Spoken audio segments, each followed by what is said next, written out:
All right, well, welcome back, everybody, to this installment of the JR the Handler Show. I know it's been a while, but y'all know how it is. We've been off the road trying to get caught up at home, but we're kicking this 2026 off with a bang. I got last year I had a bunch of my friends from the road that I've known for a long time, and that was a blast. We had a great time with all the guests last year, and we're going to do a whole nother fun year this year. But I had a special guest I wanted to start this one off, and we worked it out, and we're going to do it today. Y'all have seen him. We haven't met before until just now. We have several mutual friends, and the more I dug into it, we got a whole bunch of mutual friends we're going to talk about on today's show. But y'all have seen him around. I've been a fan for years now, watching what he's been doing. He's just doing a better version of what I would love to do, but he has the passion and the drive to get it to the finish line where I talk about it and I get it to about the 20 and then stall out. But old Andrew's done it, and he's done a fine job at it, and it's right up my alley. Y'all know I love pro wrestling, and you know I love country music, and we're going to talk about both of them today. So without any further ado, I got the Zoom machine fired up. And I've got none other than Andrew Pope here. And you've heard him on his podcast, Pickin It Out. Great podcast. You can get it anywhere. And the way I found out about him was Y'all Think You Know country music videos on Facebook and Instagram. And they are a treasure trove of the kind of stuff that I love talking about. And I've dropped a few of those little Easter eggs on here over the years, but he does a deep dive. He's done over 200 episodes on this, and it is just absolute gold. And like I said, anybody who knows me knows that's just what I love, and he's been doing a great job at it. So we thought we'd have him on the show today. So welcome to the show, my new brother, Mr. Andrew Pope. How are you, sir? What's going on, man? Good to be here. Yes, sir. Good to see you. Good to talk with you in person. Finally, I've seen you on video for the last several years, and have loved what you're doing with the fun facts of country music. You know, I for years on the road have told these stories. These stories go around, and you hear little tidbits, and you know somebody who you heard it from that was there, or the bass player who was in the studio, or somebody who was somehow they got to it somewhere, and it just spread around. But it's never written down. This is not shit people put in their autobiographies necessarily. Little snidbits here and there, but you got to do a real deep dive, like Brother Tyler Mahan Co. did on Cocaine and Rhinestones-esque, to really get for people like me and Andrew, now knowing him a little bit. It's got to go deeper than the surface level little book you send out to everybody in America, because we a little deeper than that when it comes to this stuff. We're a little more passionate about it, and it hits us a little closer to home. So he's done a fantastic job of going down these roads and finding out this stuff that used to was just kind of hearsay amongst people in the music business or fans that knew somebody on forums or fan groups and things, and he's brought it to the forefront, and I just love it. And I want to talk about that and amongst other things, but welcome to the show, brother. And let's just start there. Let's start from the bottom so we know where we're both from. We're both from Alabama. We know that. Roll Tide. Love that. And we have a mutual friend, Mr. Nathan Howard, my illustrious assistant tour manager out on the road, also the road manager or assistant road manager for Hank Williams Jr., Cullman, Alabama legend. And he put us together because he said neither one of us will shut up about country music and facts and history and stuff. He said, I just got to get y'all together. So here we are. And so, a songwriter, you love pro wrestling, obviously, because going back through your stuff, I know we've got mutual friends in DDP, who's one of my best buddies. I said your buddy too, apparently, Jake the Snake. I mean, all these different cats. And then when it got over into country, it seemed like I was listening. I need to go back and listen to all your podcasts. That's what I need to do, and you've done them kind of like me. You've done them sporadically whenever you wanted to do them, which is, you probably agree with this. That's the reason I didn't ask nobody for no money, because I didn't want to be under nobody's thumb about what I need to do or what we wanted to talk about. I said, I just want to talk to who I want, when I want to, about what I want to, kind of deal. Oh yeah. And then going into that, finding out I just listened to the Jake Owen episode, which is fantastic, by the way. Love Brother Jake. Absolutely, gold. I love the whole conversation. That's why you have deep conversations. You hear any of your favorite artists on the radio station you're listening to, they're going to have a 5-minute conversation, and they're going to hit them with 4 or 5 questions, and they've got them answers in their pocket because that's just what you have to do. I've heard it from I remember having Travis Tritt on and going back and listening to episodes before we had him on, And I knew going into it that they always asked him the same 5 or 6 questions. Hell, we interviewed Matthew McConaughey one time, and I'm thinking this guy's had a very interesting career, obviously, huge career. But you go back and listen to anybody's ever interviewed him, they're going to ask him the same 5 things. Yep. And so guess what? What I asked you, what I had him on, I said, who was your favorite wrestler? You know what I mean? I had to hit him with something because that's not in the book. That's not asked at an interview. And I think he tell me Hacksaw. I think he told me Hacksaw Jim Duggan was his number 1. And I was like, I can live with that. But we got into, but I realized, listen to that's where I was going. I'm long-winded way. I've been off the air for a while, and I'm fired up to talk music and wrestling today, if y'all can't tell. But found out too, you like me, your number 1 goat of all time, singing and writing and playing and everything. It's probably got to be Hank Jr., right? Absolutely. 100%. He just covers so much ground. That's what I say. I say if I had to be on a desert island with one person's catalog, all the music they'd ever done in their life, I'd have to pick Hank just because he's covered 5 genres, 5 decades. He's a man. I mean, there ain't no way getting around it. Who I am without Hank Jr. There ain't no doubt about that. Agreed. And people, just like a lot of us, they pigeonhole us as one thing. They always pigeonhole him as the drunk guy in the hat, the one you saw Chris Farley make fun of on Saturday Night Live, the Monday Night Football era. And I'm like, dude, that was like the smallest piece of pie he ever ate. You know what I mean? He had blues records, rock records, soul records, country gold. I mean, that's just one little piece. Man, I tell you, that really pisses me off that people do that too. Yeah. Because, like you said, he kind of, in my opinion, created his own genre. You can't even call him country. Mm-mm. You can't call him just rock. You can't call him, it's Bo Cephas. I mean, he's a one of a kind. One of a kind. And plays every instrument, can sing. It's still, I saw him in Biloxi a couple weeks ago, a month or so ago, Valentine's Day, actually. We went and saw him in Biloxi. 70-something years old, he's still got pipes. He's still killing it. And he does what he wants. Yep. I love it. I got to meet him. I've been around him several times and met him briefly over the years, but it was always like Hank's rare air. I've met everybody in the business, but Hank's rare air. Yeah. And usually, like even I've been on the bus before, and he'll just look through me to talk to somebody, because I ain't nobody, which is fine, whatever. But we've had good interactions. He's never been, anything to me. But got there late to the show in Biloxi, so we got to my wife and I walking in, and I walk in, grab my passes from Charlie, and Nathan said, "Hey, hang right here. I'm gonna make sure you get a picture with Hank this time." And I was like, let's do that. Because I ain't one to normally take pictures either. I'm normally like, we'll swap numbers, shake hands. I don't need all that. I'm the same way. I hate asking for pictures. I hate it. I don't even think to most of the time. I don't either. Because then you see other people, and it's like you see how aggravated the talent is, and you're like, I don't want to be that. And you know where I got that? I'll give you a quick history of me real quick. When I grew up on Lake Martin. I went to school at Troy State. I was bartending. I met Wayne Mills from Arab, Alabama. Yeah. All right. So partied all night with Wayne. Wayne tells me I need to be in the music business. So I quit college and get in the music business. I go to Nashville. Me and Wayne bust up eventually. Still brothers, still love him, still family. I ended up I started my own band, Southern Holler. We played all over the Southeast doing Southern rock, classic rock cover, country cover stuff. Had a good time. Bunch of players from Nashville was just tired of the system.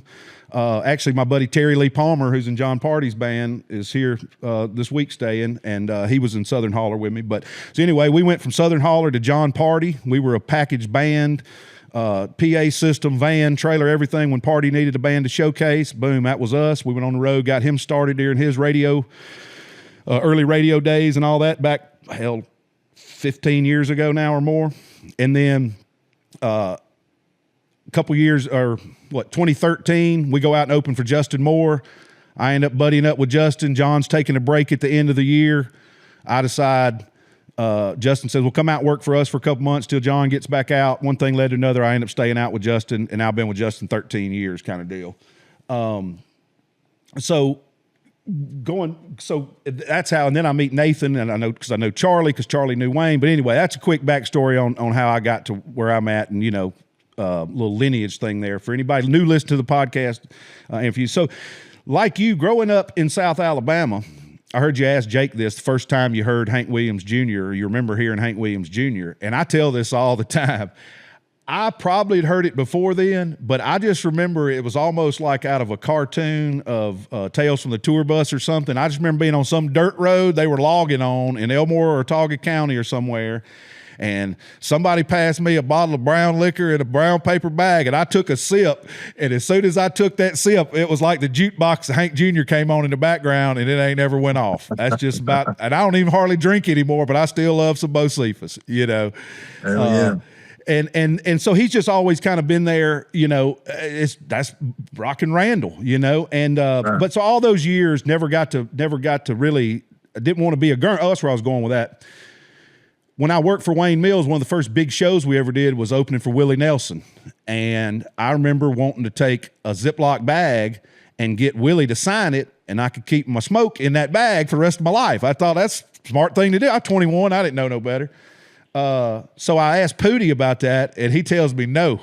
He said, I wouldn't do that. I said, why? He said, then you'll be a germ, and they won't want to hang out with you. And that's where I learned where a germ was. And he said, don't take pictures. Don't be asking for nothing. Just hang out and be cool. They'll let you hang out. But if you go to doing that, they'll take the picture, but you ain't gonna get to hang out kind of deal. And I just always lived by that. So I always got the road manager's business card or the manager's number or swap numbers with the talent or whatever it was, and never got the picture. But this 2016 or 2026 Valentine's Day, I finally got to get the picture with the man. Oh yeah. And it was true to form. He's about to walk on stage. We snapped the picture. He looks at me and my wife and goes, 3 legends, and then turned and walked in. I was like, dang, that's good as it gets right there, buddy. But so I say all that to say, huge Hank Jr. fan my whole life too. And he's still putting it together. When people talk about it, I'm like, he wrote, he played, he can sing as good as anybody ever did. And when it came to tender love songs, he could do them. And I mean, I'm sure you've covered it on one of your episodes. You know, Van Halen, I mean, the hardest rockers of the day would call it going Bocephus when they really wanted to go hard to paint, because they were like, nobody could hang with him. He was just the one of the kind. Him and Merle, and see, that's my role model is Merle, because I'm the road manager. I'm the guy. I don't want to be the talent. I want to be the help to get them to where they got to go kind of deal. So I early adapted to Merle and his style, and then watching them together. I love it when he says in that documentary of that album he put out a couple years ago, probably 10 years ago now, that you can't hardly find anymore. It was on Access Television, and it's when they're at his house in Paris, Tennessee, and they're recording all those acoustic shows. Yeah, outside. Yep. Yeah. And Jimmy's playing yep. And so that one time when he starts telling a Merle story, and he goes, God, Miss Merle, everybody needs a Merle. Yeah. And Moore will look at me every now and then and go, everybody needs a Merle, you know. And but them together, you know, just in those movies, now on YouTube you can go back and watch all these videos of going to these concerts and doing different stuff. It's just it's the best of the best, you know. Yeah. Let me say something quick about Wayne Mills you mentioned there. I didn't know he was associated with Wayne, but I never got to meet him. But I had written some little songs back in, I don't know, whenever Facebook kind of started. Yep. Probably around 2010 or 2011, something like that. And just recorded some little demos on a little Boss digital recorder thing I had. Had a little keyboard, and me and my cousin Josh did the drums on the keyboard, like the digital drum sound. And we played bass and everything. I had this one song that I had wrote. It's a terrible song, but I mean, it was kind of like Keep Your Hands to Yourself. It was just something I wrote just to see if I could write anything, sort of. It's called Shake It Some More. And I put a little demo of it out there, and Wayne commented on that demo, on that post. And I don't remember exactly what he said, but he was talking about not repeating a line in the second chorus or something. And just giving me his little, that made me feel real good. Like that was clout right there, yes, sir. From Wayne Mills. Yeah. So, that's awesome, man. He was that kind of guy. He was good as gold, man. Absolute good as gold. You showed up to a show and he knew you could play. Here's my guitar, sing us one, Yeah. That's there was if that was around the late 90s and early 2000s, I guess is around the time you was talking about. Well, yeah, when I started working for Wayne was about this would have been 02, 03 till about 07 when I was working with Wayne. And because I was at school at Troy, I graduated high school in 98 and went to Troy, and then it was, about 02. So that was right around the time, a couple years after Jamie moved up there. Yes. Well, we'll go to that next, which is hilarious. Listening to your podcast, half the time I think, damn, is this guy Jamie's cousin or something? Because you and Jamie have you get that, I'm sure, a lot. I do. Yeah. You and very similar dialect. My wife has even told me she saw a picture of Jamie when he was clean shaven, the dollar come out. Yeah, that's the one I met. Yeah. You look like him too. That's what she said, my God, y'all could be twin brother. And I'd never even thought about it. I've heard people say, oh, you sound a lot like him, whatever. Yeah. I never thought about that. And I mean, when she said that, I looked and I said, shoot, I guess we could be. And here's the funny thing. I've never met him. Oh, We've got, about like me and you, we got plenty of mutual friends. I've just never come across him. Yeah. But I wanted to have him on the podcast, and a friend of mine gave me his number and said, man, he's a happy guy these days. You ought to just call him or send him a text and ask. I said, shit, I don't know if I can do that or not. And I was telling Jake Owen that. He said, man, used to 5 years ago even, I'd have said, hell no, don't do that. But he said, now he might be kind of receptive to it. Yeah. I said, well, I've never met him. But he said, well, y'all would have a good time. And I said, well, whatever. I mean, I sent it, but he never did say nothing back, so I never sent nothing else. Hell, it may not even be his number. They may be playing. He did get a new number not too long ago. I got it sent over to me last year because he got a new number, and I don't talk to him regularly. I go through, Wally Blake Harris. I don't know him personally, but I know who he is. You know the name? Yeah, we got to get you hooked up with Wally for sure. He's actually down here at the Alabama now. Dylan Carmichael's down here playing a couple nights. He's down here writing some with Dylan, which I hope that boy's good, ain't he?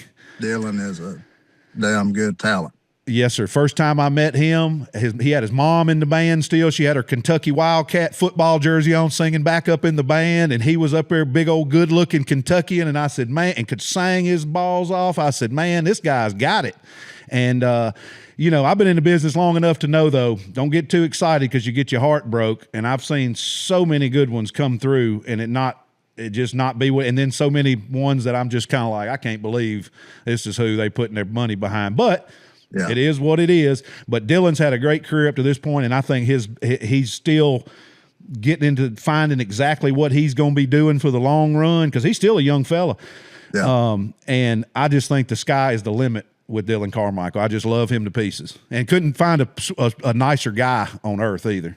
Well, I've never met him either, but he's to me he sounds a lot like Eddie. Yep. 100%. Eddie Montgomery sound, which I've always loved Eddie Montgomery voice. Absolutely. How could you not? Yeah, he does, and it's a family thing. That's his mama is his brother. That's her brother, kind of deal. But yeah, I'll get you hooked up with Wally because I thought that too. When we're looking here, I feel like I'm looking at a young Jamie for a minute because y'all do resemble each other, which is funny because when I first started listening to podcasts, one of the first ones I listened to was the Ross Report with Jim Ross, which was gold. I mean, absolute gold. And he was doing it a long time ago. Yeah, I was, and I'm usually pretty ahead of the curve a little bit. I think it's just from I don't know, for whatever. I'm usually one to early jump on different things to find out because I don't want to miss out on nothing. I grew up in Alabama, and we were always, how it was growing up. Something happened in the rest of in one of the L.A. or New York, new stuff. It took months for it ever get down to us, or years sometimes for the music, fashion, whatever, before we get it. Now that we can get it directly. I say, and not this change the subject a little bit, but I've said that's the other reason now that you have big acts in Americana and Red Dirt music is because of bands like Jason Bowl and the Stragglers and them going out, and Wayne Mills and all them beating the streets for years before there was YouTube and stuff. There was Kazaa and there was some of that stuff where you could rip the music off, but you couldn't see and really feel it. And so they laid the groundwork, and now being able to to get stuff from everywhere is why it's where it's at, you know.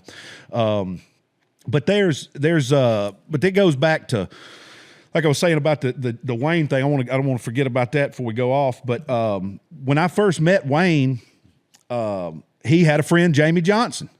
And Jamie, clean shaven, fresh. He had just cut that record with Dave Brainerd. They Called Me Country. I remember watching Rain Make a Ripples on a Catfish Pond. You know, yep. He had just cut that, and so we're doing pretty good on the Southeastern Circuit. We're one of the hotter acts around. For our lane for sure.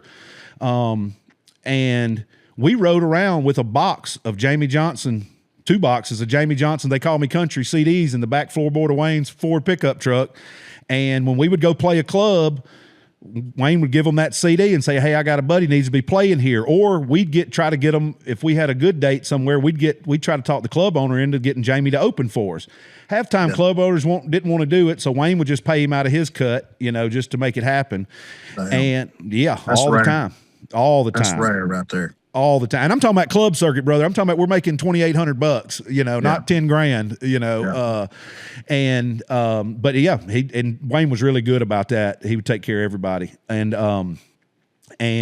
that's how I first met him. He'd come around and would open some shows for us down in Mobile and here and there. And fast forward, I remember being at, we did a thing called Alabama Line. Wayne and Kurt Brewer and Jamie and them started a thing called Alabama Line. And we're there one day. We were having it on, I guess it's 2nd Avenue. It was right across from Demas's, the CMT building there. There was a comedy club on the corner. It was like an old building. But anyway, on Tuesdays, for a time period there, we were using that as the place to have Alabama Line. And I'll never forget it. It was random. We were all in the green room that day because Jamie had something he wanted to say. And he came in and said, boys, I just signed the biggest deal in RCA history. And we were like, is this really going down, you know? And then the reason I remember that day too is Doug Stone was playing on stage randomly. I don't know how we got Doug Stone to come up and play a few songs. He must just, you know, been around. And he's up there singing, Pine Box or something. And Jamie just walks up out of the green room from the back, walks up to the other microphone and just starts duetting it with him. And Doug kind of does a double take because Doug don't know Jamie at this point, you know what I mean? But they just went on. It was great. Nobody recorded anything, but I got to see that, but that was the day things changed for Jamie's world and he got his deal. And then it was off to the races from there. And I lost my track on that, but that's the Jamie Wayne connection. How I first met Jamie was with Wayne and he was coming out opening for us. Yeah, so like I was saying earlier, when I first started listening to podcasts, one of the first one was the Jim Ross Report. Second one was Unleashed, Stone Cold Steve Austin. Yeah. Great podcast. I mean, them early ones was just so good. And one of the things that got me was that somehow Steve Austin, Stone Cold Steve Austin's voice, he sounded like Wayne Mills to me. A lot of the just the way he verbed stuff, the enunciation on things, it reminded me of how Wayne talked because Wayne was from Arab, Alabama, but a lot of his family was from Texas.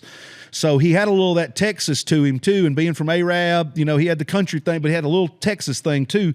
And for some reason, Stone Cold Steve Austin just always sounded like Wayne to me. So I listened to it more and more, thinking about my old friend, you know, and I just love the pot, you know, love wrestling talk. But then I got it.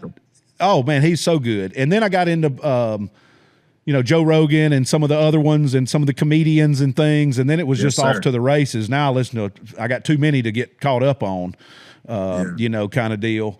But that was kind of one of the earth because people, and people do sound and look, it's, alike. It's kind of like when Brett Cobb told me, he thought he saw me the other day and said hello until he realized it wasn't me. And I said, well, who was it? He said, Bobby Pinson. I said, all right, now come on. Give me a break. You know what I mean? So as long as it's a good one, it's all good. I love Bobby, so that's a joke. But he's a hell of a songwriter and singer himself. Son, I know. And, that's what I always loved about Jamie. Jamie always, even early on, and Wayne did the same thing. They always paid homage to all them songwriters and artists. They'll bring it up. If you're at their show, they're not going to do a cover and just leave it hanging. They're going to tell you that was a John Prine tune or that was a Waylon tune or so, and you thought it was so-and-so, but it was actually so-and-so. That's right. And people want to know that stuff. I know. Because they don't know unless somebody like that steps up and tells them.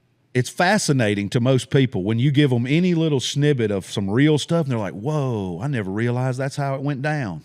Yeah. People know? just assume, what one I see all the time is, well, I just assumed, so and so wrote that song, whoever sang it. Yeah. Well, no, that ain't how it is, really. Yep. A lot of times it ain't. A lot of times. Hell, a lot of people don't write any of their own songs. Hardly any. Some of them don't. George Strait didn't hardly write any of his. George Jones didn't write a whole lot of his. McGraw, Charlie Pride. Yeah. And hell, Charlie Pride found Neil McCoy. Neil McCoy can't even play guitar. Yeah. Ain't that crazy? Can't even play guitar. But man, I love that stuff. I really love that stuff. And it's like you were saying earlier about hearing it from the bass player, guitar player, or the A&R guy or publisher or whatever that's kind of, in the don't give a shit phase of his life now, and he just talks about whatever. Since probably 2009 is when I first played a bar for the first time. And since then, I've been involved in the music business in some capacity, in a very small capacity, but in some capacity for ever since then.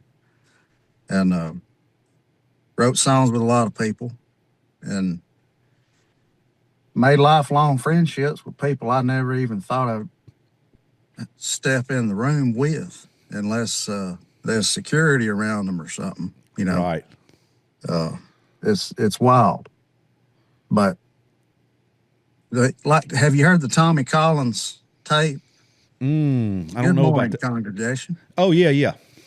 That's something that has been on every tour bus and every musician. Ask the Oak Ridge Boys, ask T. Graham Brown, everybody. They had a tape of that pretty much on every tour bus. And nobody knows about that unless you're in that circle.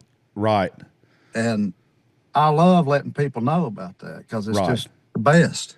I'm in the same, and we go on and get into that now. I just make little notes of shit that I don't want to forget to mention while we're on here, but that's definitely one I had was those type things. In particular, a few that I don't know you may have covered. Like I said, I need to go back through your whole catalog because I'm intrigued, and some other ones I want to talk about too. But there are things like that you only know if you know. All right. And back in the day, there were some, even like Jesco White, the Dancing Outlaw stuff. I saw that on Jason Boland's tour bus on a VCR tape. It was what West Virginia Public Television. You didn't have YouTube. Somebody had to record it off their TV in West Virginia and get you a copy somehow. But that's how you knew about it. Another one is, and I'd love to do some collab stuff too if you're ever down too. We could jump on and it might be something we could both pick up on there. But the tank music from Kansas City, I think it was, when he's hammered on there, when Garth Brooks, John Elway, that whole deal. Most Derek people, Thomas. yeah. This young Derek Thomas, this young Hank Jr. And I know, and Nathan probably tell you he's good. They're good friends with Derek's son, and I've got to talk to him about that some. And he was there that night, But most people don't. And when you play it for the first time, they're like, "Oh my God, is this real?" And I'm like, "Oh yeah, this happened." And for the longest, you could find a follow-up interview with Ralph Emery on Hank's bus right before Hank did the makeup show for that show, but they flagged it and you can't find it nowhere anymore. Well, now that one was for Baton Rouge. He had two of them. Okay, was that? So, that's why was it Baton Rouge or Shreveport?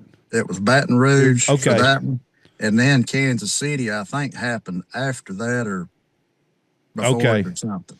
That's what I always wondered, because when Nate said it was Kansas City, I was like, I always thought that was the Shreveport, but I guess it was Baton Rouge, because that's right. They were on, and it was, and I love how Hank calls him Ralph. Now, Ralph, not Ralph, Ralph. Now, Ralph, anybody who knows Hank Jr. knows I don't do no drinking or drugging. All I'm into is finding Civil War artifacts and making country music the best of the best and playing with my band. I don't do, anybody in my band that drinks is instantly fire. All this bull that is just absurd. And man. He takes off his bus, takes one step on the ground, and then one step on the stage stairs, and he's right on stage. I know they handed me his guitar, and he walked up on stage. It's awesome. 25,000 damn people. I had, you know who Billy Earhart is? Yeah. Oh, yeah. I I hired him in my old band. We played in the middle of nowhere. This would have been probably 2012.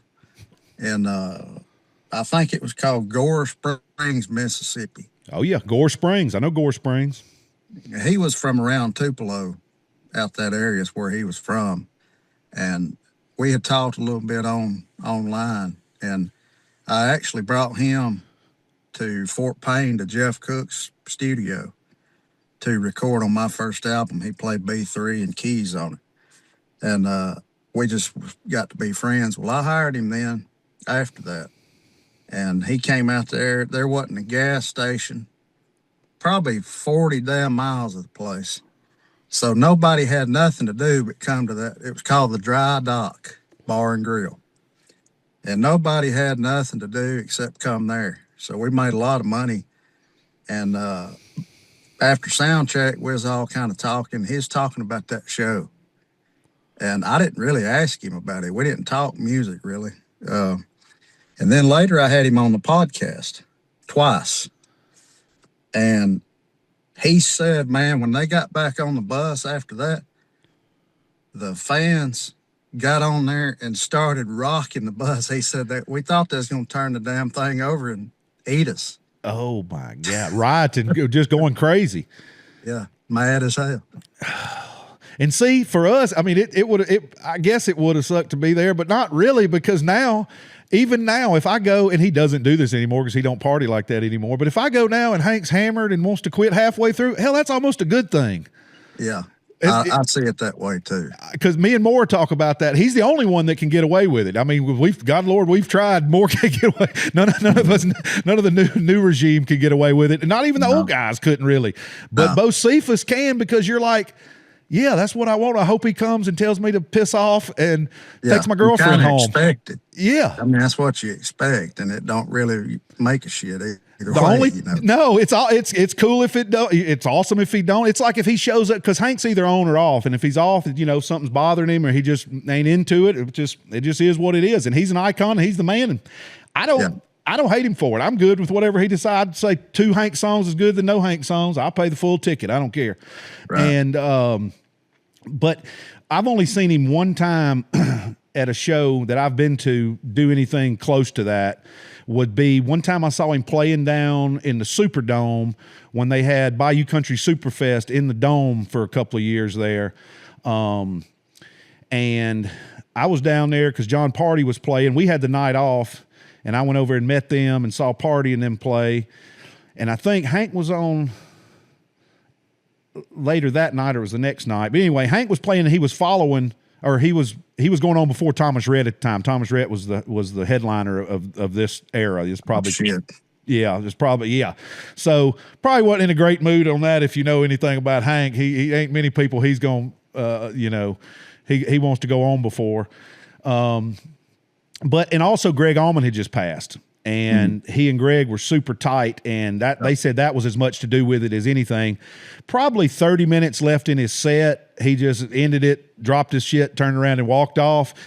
Jimmy looks around for a second and realizes it's over. Jimmy runs out there. Oh, ladies and gentlemen, that was Hank Williams Jr. And the band basically just vamped for 15 more minutes to fill up their contractual obligation. Right. And I was like, that was kind of cool. I've seen Hank play the whole show. I just got to see him walk off without saying anything to anybody. That was pretty cool too, but that's the closest I've ever been to seeing anything. Now I've got buddies who've seen him back in his heyday and said, oh yeah, anything you can imagine had happened. But there's really not a whole lot of documentation except for the Tank Kansas City board tape. And Billy told me that people say, oh, I seen him in 86. Billy started with him, I think, in 85 or 80. Of course, he was with the Amazing Rhythm Aces and Russell Smith, original member. And most people, when they hear that rhythm, when they hear the Rhythm Aces song, Third Rate Romance. Third Rate Romance. Most people have no idea who that is. And I'm like, it's a band from Memphis. I'm like, all right, come on. You got this. And nobody can ever guess it. So, yeah. Anyway. And The End Is Not in Sight's a damn good one, too. Damn good one. It's like Pirates of the Mississippi. I'm like, I'll say Feed Jake. And they're like, what are you talking about? I'm like, Pirates of Mississippi. And they're like, I don't know what you're talking about. I'm like, we ain't from the same place. Never mind. If you ain't cried to Feed Jake, then we got some room to make up first. That's right. But Billy said, I hear this all the time, he changed his words. And okay, one thing everybody needs to understand, if Hank changes his words, he does that, that's him. Yeah. That's like Jerry Lee Lewis. Just, they ain't going to sing a song just like you hear it on the record. That don't mean they're drunk. Nope. That just is how they are. Well, because they came up through the circuit where you played a bunch of shows all over the place. Oh, so your way to associate with that local region was to change the words. And a lot of their songs they wrote so you could change Alabama to Montana or to California to get a reaction from the crowd. I mean, it's vaudeville stage show shit.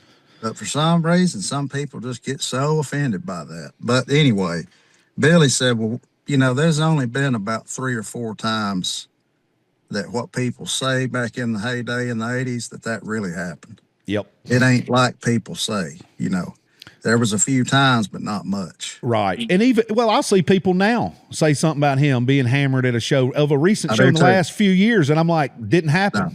Promise you it didn't happen. I know for a fact. It's not happening. It's just not happening. He don't do that. It ain't. You did not see him. You're making up stuff, and it pisses me off really because I'm like, that ain't. You don't need to be throwing that around. What if somebody threw that around about you to your boss or your people at work and you wasn't around? You're like, wait a minute. That's right. Yeah, that's right. And man, probably the best show I've seen from him was I think the first year was in 2000 at that old Oak Mountain Amphitheater in Pelham. I was there too, brother. Was Kid Rock. No, that one was the night after Johnny Cash died in 2003. Okay. Was it 03? Okay. I think it was 03. It was the night after Johnny Cash died because he sat out there during his acoustic set. And you know how he's timed out. He times everything out. It's to a T when he hits Family Tradition. Kiss my ass, and then he's gone, and the counter's like right at 90 minutes or whatever. Well, he sat out there doing that acoustic show. He played Johnny Cash songs for probably 20, 25 minutes and just had a real moment. You could tell. That's a treat. Anybody knew what he would, And then Kid Rock came out there. He said, well, I've been hanging out with my rebel son, Kid Rock. And then Animal, kind of stopped playing and let that chord ring out, and Kid Rock walked out.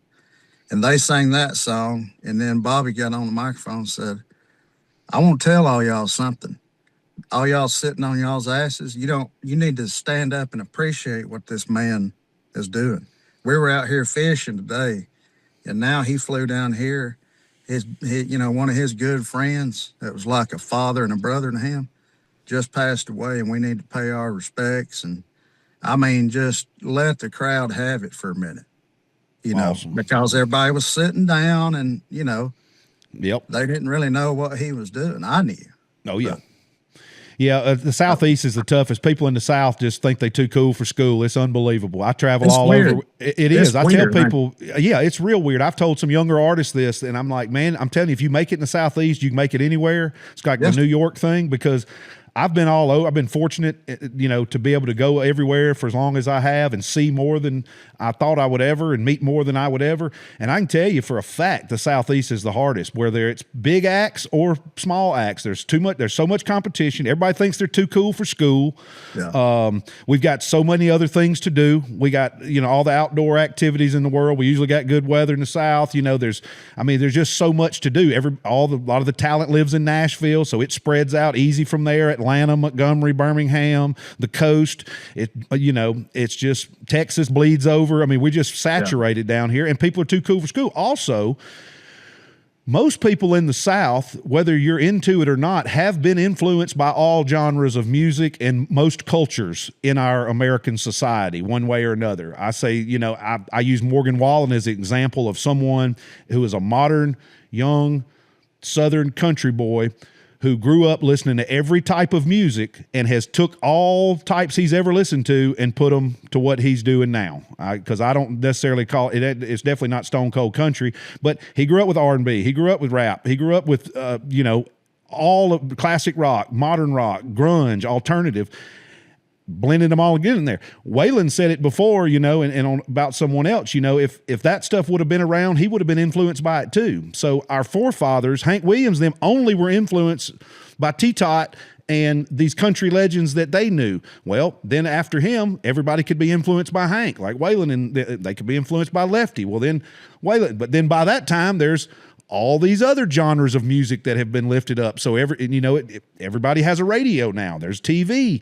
So it's just a combination of your influences. And I think that's part of why the South is so hard, is because we're a much more diverse culture down here than people think. We get pigeonholed as a bunch of dumb rednecks, but that's because most people haven't been down here. If you come down here, there's every color, every language you could imagine in the South.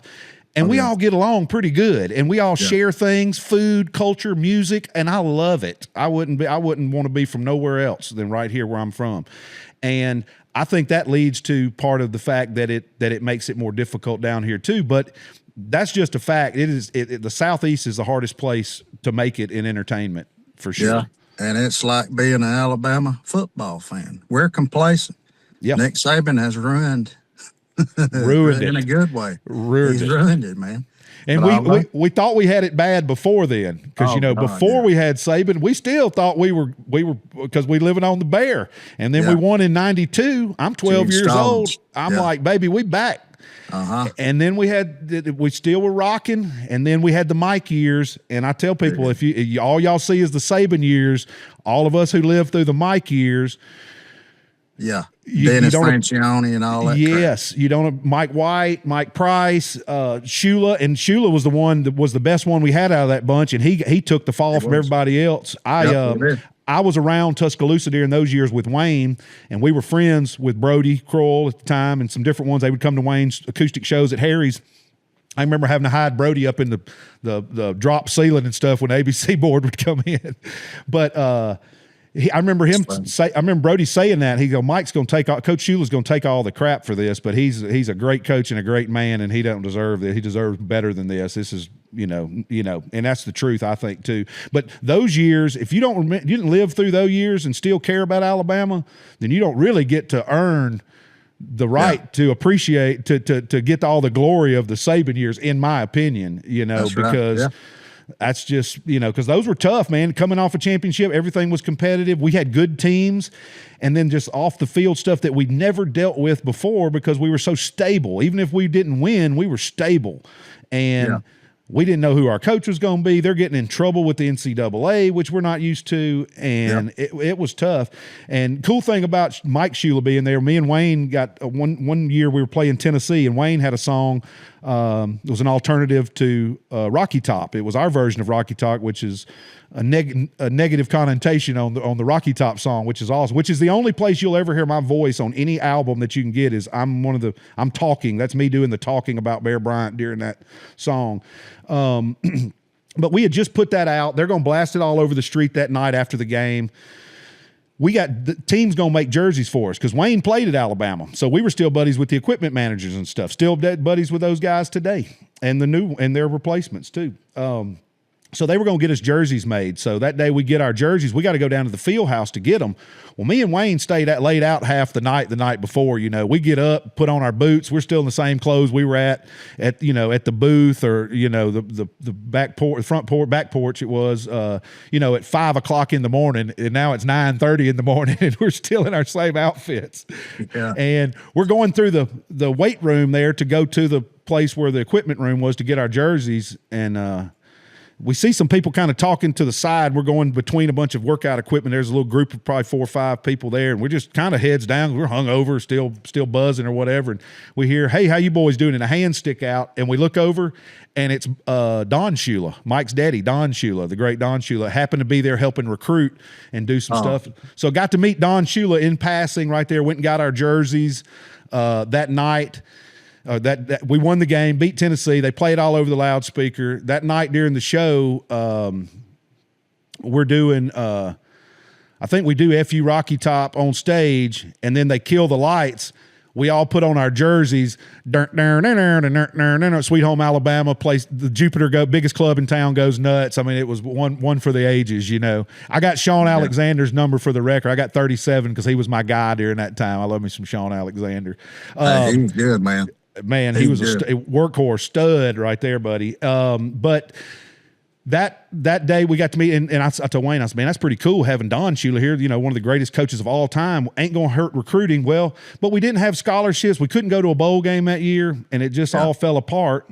Luckily, we got Saban, but then now, like you said, we're spoiled because now we expect to win a championship every other year or we ain't no good. And I'm like, let's be realistic here, y'all. And the other thing we ruined, too, is everybody else thinks they're supposed to, too. Yeah, they do. And I'm like, we all can't. There's 7 SEC teams can't be the champion at once. It's not going to happen, y'all. And everybody wants in the SEC now too. You know, which I don't like. I don't either. We should have put, if anybody, we should have put in Georgia Tech, Tulane, some East Coast teams, getting all these teams, Oklahoma and all that. That's the Southwest Conference. I don't know, what are we doing here? Yeah, I know. That's what I was going to say too. And you know, there's a big void. No matter if you're an Alabama fan or Saban fan or not. You know, college football has always been about being hungry, kind of like us as musicians or whatever we're doing. And they ain't starving as much now, I don't think, because the way things are set up. There's a right way to do it, but it's not being done the right way, in my opinion. And Nick Saban was a lot more than a coach. He was, I mean, it was incredible the impact he had on these young men's lives, trying to teach them to be good people and know what teamwork is like. You know, take care of your future because you ain't going to play in the NFL even if you go for long. So, unfortunately now, it's just, I'm afraid we're going to have some young guys coming up in the ranks that's not really going to have that mentor to guide them, you know. I agree. You know, and like you said about Saban, even now when he gives these speeches and stuff, you catch him. I saw him one at a Mercedes thing he just did recently. He just knows exactly how to say it. I mean, there's nobody who can deny it. And I tell you, I'm 100% convinced that he would not have retired had the system not being as broken as it is, and him being probably the smartest man in country or in college football, in my opinion, and probably most people's. If he didn't think it was a good thing and it wasn't worth doing, we probably need to be fixing something. And I thought that was his plan, and it was. And he went to Congress and done all that. But I think it's just like anything else. You got a bunch of lobbyists and other people fighting at it. But I'm with you. It is diluted down. I know for a fact. I talked to an SEC coach a couple years ago during this new NIL world we're living in. Their 2 best players got paid a couple games into the season, and he said the next day at practice you could see a difference. One of them got $600,000 or $800,000, one of them got $900,000 or something, and he said the next day you could tell the difference. And if you watch that season, the first 3 games they was rocking, and after that, and then they went to another school the next year. And I said that what killed me a few years ago, noticing we played Georgia in the national championship. They beat us. All right, we're going to get ready to make a comeback. Their best receiver comes and plays with us. I know. I could see you leaving to go play with the champ to hope you can win one if that's what your only goal is, but you were the champ and you're going to go play with the people. That's just unheard of. That shouldn't happen. Yeah. That should not happen. Yeah. And until they get this money thing figured out, I just don't think it's ever going to be as what it should be. And I don't know what the solution is. It's going to take somebody a lot smarter and a lot more dialed into that than me, obviously. But there is a way to do it the right way. And I'm all for, if they're going to make all this money and they're going to use their name, image, and likeness to use on products and make money, I think everybody should get a cut. But in saying that, I think everybody should get a cut. I think everybody on the ball team needs to get something if somebody's getting something, basically, is my thing. I ain't saying they all got to get, not like a minimum wage type thing, but but there should be almost a minimum wage, really, for everybody who's on the team, because it ain't necessarily fair. One guy's, and even though he's better, I get it, but there still should be something for everybody on these teams, or that's the way I feel about it. I just think there should, because then there's going to be animosity. Yeah. And it just, and I'm wondering, we know it in the NFL and the NBA and all the other major sports, it's a problem for young players going into the league, not handling their finances and business side right, tax right, all that stuff. Well, now we're just giving it to them at 15, 16, 17 years old, expecting them to know what, I mean, there may be, but I doubt there's a structured enough system to help these girls and guys figure out what to do with this money and how to do it the right way. I don't believe I it would is. almost bet there ain't one, Because it wasn't fixed for the NFL, and the pro players who were in their early 20s, still happens to them. They get in, they end up out. They're out of, they made, $70 million and they broke when they get done. Yeah, it's ridiculous. It's a travesty, really, to even have that. I haven't watched the NFL in, I can't tell you when. It's just, I always liked college football. I liked that heartbeat. Yep. And that drive and that passion. I have drive and passion for country music like that. And anybody that's passionate about anything, I can kind of relate to them. I'm sure you can too. Absolutely. It's good to be passionate about something. You can feel it when somebody's not faking it. You can feel it. You know the difference. And I hope these young guys, just don't get too wrapped up in who they think they are. And it's like, who was it that said it? Well, it may have been Vince McMahon that said something about Hulk Hogan buying into his own bullshit. Yeah. Like that. Same thing. Right. Think you're actually, there's a couple of those over the years they've said that. That was the problem, was they believed they really were the champ, like it was it was a shoot. Like they were supposed to be the champ because it was a shoot. And it's like, well, that ain't really how it works. You didn't beat up the guy to get the thing. This is business here. And this is funny. This is another off. And I shouldn't do this, but I'm doing it more today than normal. I try to stay online, but boy, I just go every damn direction. I do too. I'm bad about it. I'm awful. My brain's everywhere. Me too, and I can't help it. I tell people I try. Well, I'm glad then, and I'm in no hurry. And if whatever we don't talk about today, we'll do this again in a couple of weeks. We'll get some questions, some comments in. We'll do it again if you're cool with that, because I can already tell this we could do this shit all day. Yeah. Oh yeah, I can too. Yeah, but they,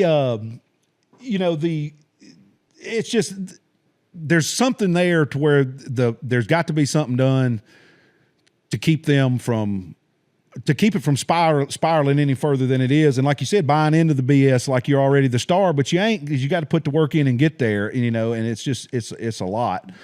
Man, I remember the first time I went to CRS week in Nashville, and I was just there just to watch people. Yeah. I hung out in that bar. What was the name of it? The Bridge Bar that goes over top of the hotel there. I think is that what it's still called? Yeah. It was called something like that. It was the Bridge Bar. The Renaissance Hotel, and then there was the bar. Renaissance. And then there was there was a walkover that went from one building to the other to the parking lot, and the bar was in the middle there. That's it. That's where I saw your boy Eddie Montgomery in his full trench coat, and he turned around and he had a Virginia Slim, the littlest, tiniest, skinniest cigarette for a big old man to be smoking I ever saw in my life.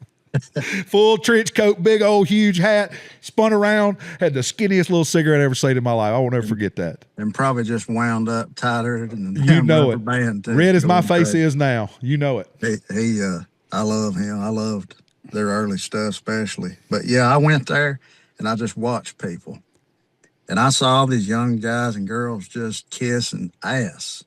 Oh yeah. And I thought, man, I can't do this. I had met some people from Warner Brothers and stuff at the time, just because I've been in there writing with different people. I came in one day, I don't even remember. I think I was writing with, what is his name? Mark Nessler. Okay. I think I was writing with him. I don't even remember where he wrote it. It wasn't Universal. It was another one. But I was writing with him, and I had a Dunder Mifflin shirt on. And a girl came in, was having coffee in a little break room, and said, who are you? I love your shirt. I had met so many people just showing up and co-writing and stuff like that. And I just didn't have that personality to where, oh yeah, just yeah, I'm a starving artist too, but I'll do whatever you want me to do. That ain't me. And I probably could have got further. Well, if you want to call it further, I don't really know if it'd be further than I did, but I'm just not that type of person. Right. It's but just seeing that at that CRS week, I thought, I can't do this. That ain't my bag. When that you got to have that, and you'll see them in full effect on. And I've seen people who ain't that way turn it on for that stuff. Moore's good at that. Moore's kind of an introvert, really, but he can turn it on, but he'd really just soon be on his tractor, not talking to nobody, really, Wayne, go back to Wayne. First time I went to CRS was with Wayne up there at that bridge bar and all that. And Wayne was that guy. He had a very gregarious nature. He could talk to anybody, would ham it up and all that stuff with anybody. And, I was kind of quiet. I could talk and I've just gotten over time. I've just gotten used to doing it because I'm interested, and sometimes that's the way you pull things out and just make small talk, But it is a acquired thing, and a lot of them, a lot of people are great at playing the game. I always say this: all artists are like back when we were kids. They had them comic book. Characters had baseball cards made after the comic book characters, and on the back it would say like power, speed, special powers, intelligence, all that, and it would have different ratings for their attributes. I say country music, or pretty much artists in general. Anybody, you're the same thing. You've got attributes. Now, are you a 7 in singing? You're a 1 in playing. You don't play very well, but you're a 9 in personality, and in a 4 in business sense. There's a appearance, outgoingness, the different attributes, and you don't have to be a 10 in all of those to be successful in what you're trying to. Biggest thing is figure out what you're trying to accomplish too. But is just a combination of those attributes that works for each individual artist, because there's some that are just quiet, and Jamie's kind of that way. He's kind of gotten out of his shell a little bit as of late, but he was always that kind of guy. And then you got Neil McCoy, who will talk to a tree if you give him a couple minutes, and the tree will die laughing and never forget it. You know what I mean? But it takes all those, and man, going to CRS, and it's changed so much over the years. But that was some early eye-opening experiences for me as well, seeing how the business worked and watching all these people interact at that bar. You're like, oh my God, all these famous people are here. I mean, Hank Jr. just walked through. I mean, it was just like, whoa. And back then though in Nashville, and it's changed so much, it wasn't nothing to walk in. I can remember this specifically, going in Arnold's Meat & 3 downtown. I love Arnold's. So good. And I look over behind me, John Prine's sitting behind me, and I'm over there about to lose my mind, but I don't bother. Mr. Prine's eating lunch, but John Prine's eating over there. My now wife's sitting there with me. We was just dating at the time, and she looks up and she goes, I think that's Randy Travis in line getting some fried fish. And I look up, yep, it was Randy Travis getting some fish. So I'm like, John Prine's sitting behind me. Randy Travis is in line getting some fish and some tartar sauce.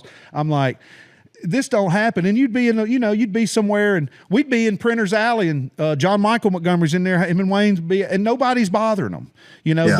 Being Logan's Roadhouse, and there's Toby over there holding court with a couple of his business people, and nobody's taking pictures or bothering them. When I was with John Party, we go to Losers, and I mean, it was a cast of everybody who was in the business would be hanging out at Losers, and ain't nobody taking pictures or bothering nobody. It's just, work. And now I don't think artists can do that in town anymore. No, because it's turned into such a commercialized. I mean, Nashville's always been commercialized pretty good, but now it's like Los Angeles or something. It's Las Vegas. I say it's like Las Vegas because, I mean, when you go down there at noon on any weekday and it's just slam packed, that never happened. I remember going out in Nashville on a weekend some nights and it just being off night, it rained or this or that, and it just being kind of dead. I mean, there was people out drinking and stuff, but it wasn't, and you parked in the street in front of the bars. Yeah. It just was not. And then you have dive, and that's the other thing. I was saying this about my local stuff down here in Gulf Shores, Alabama.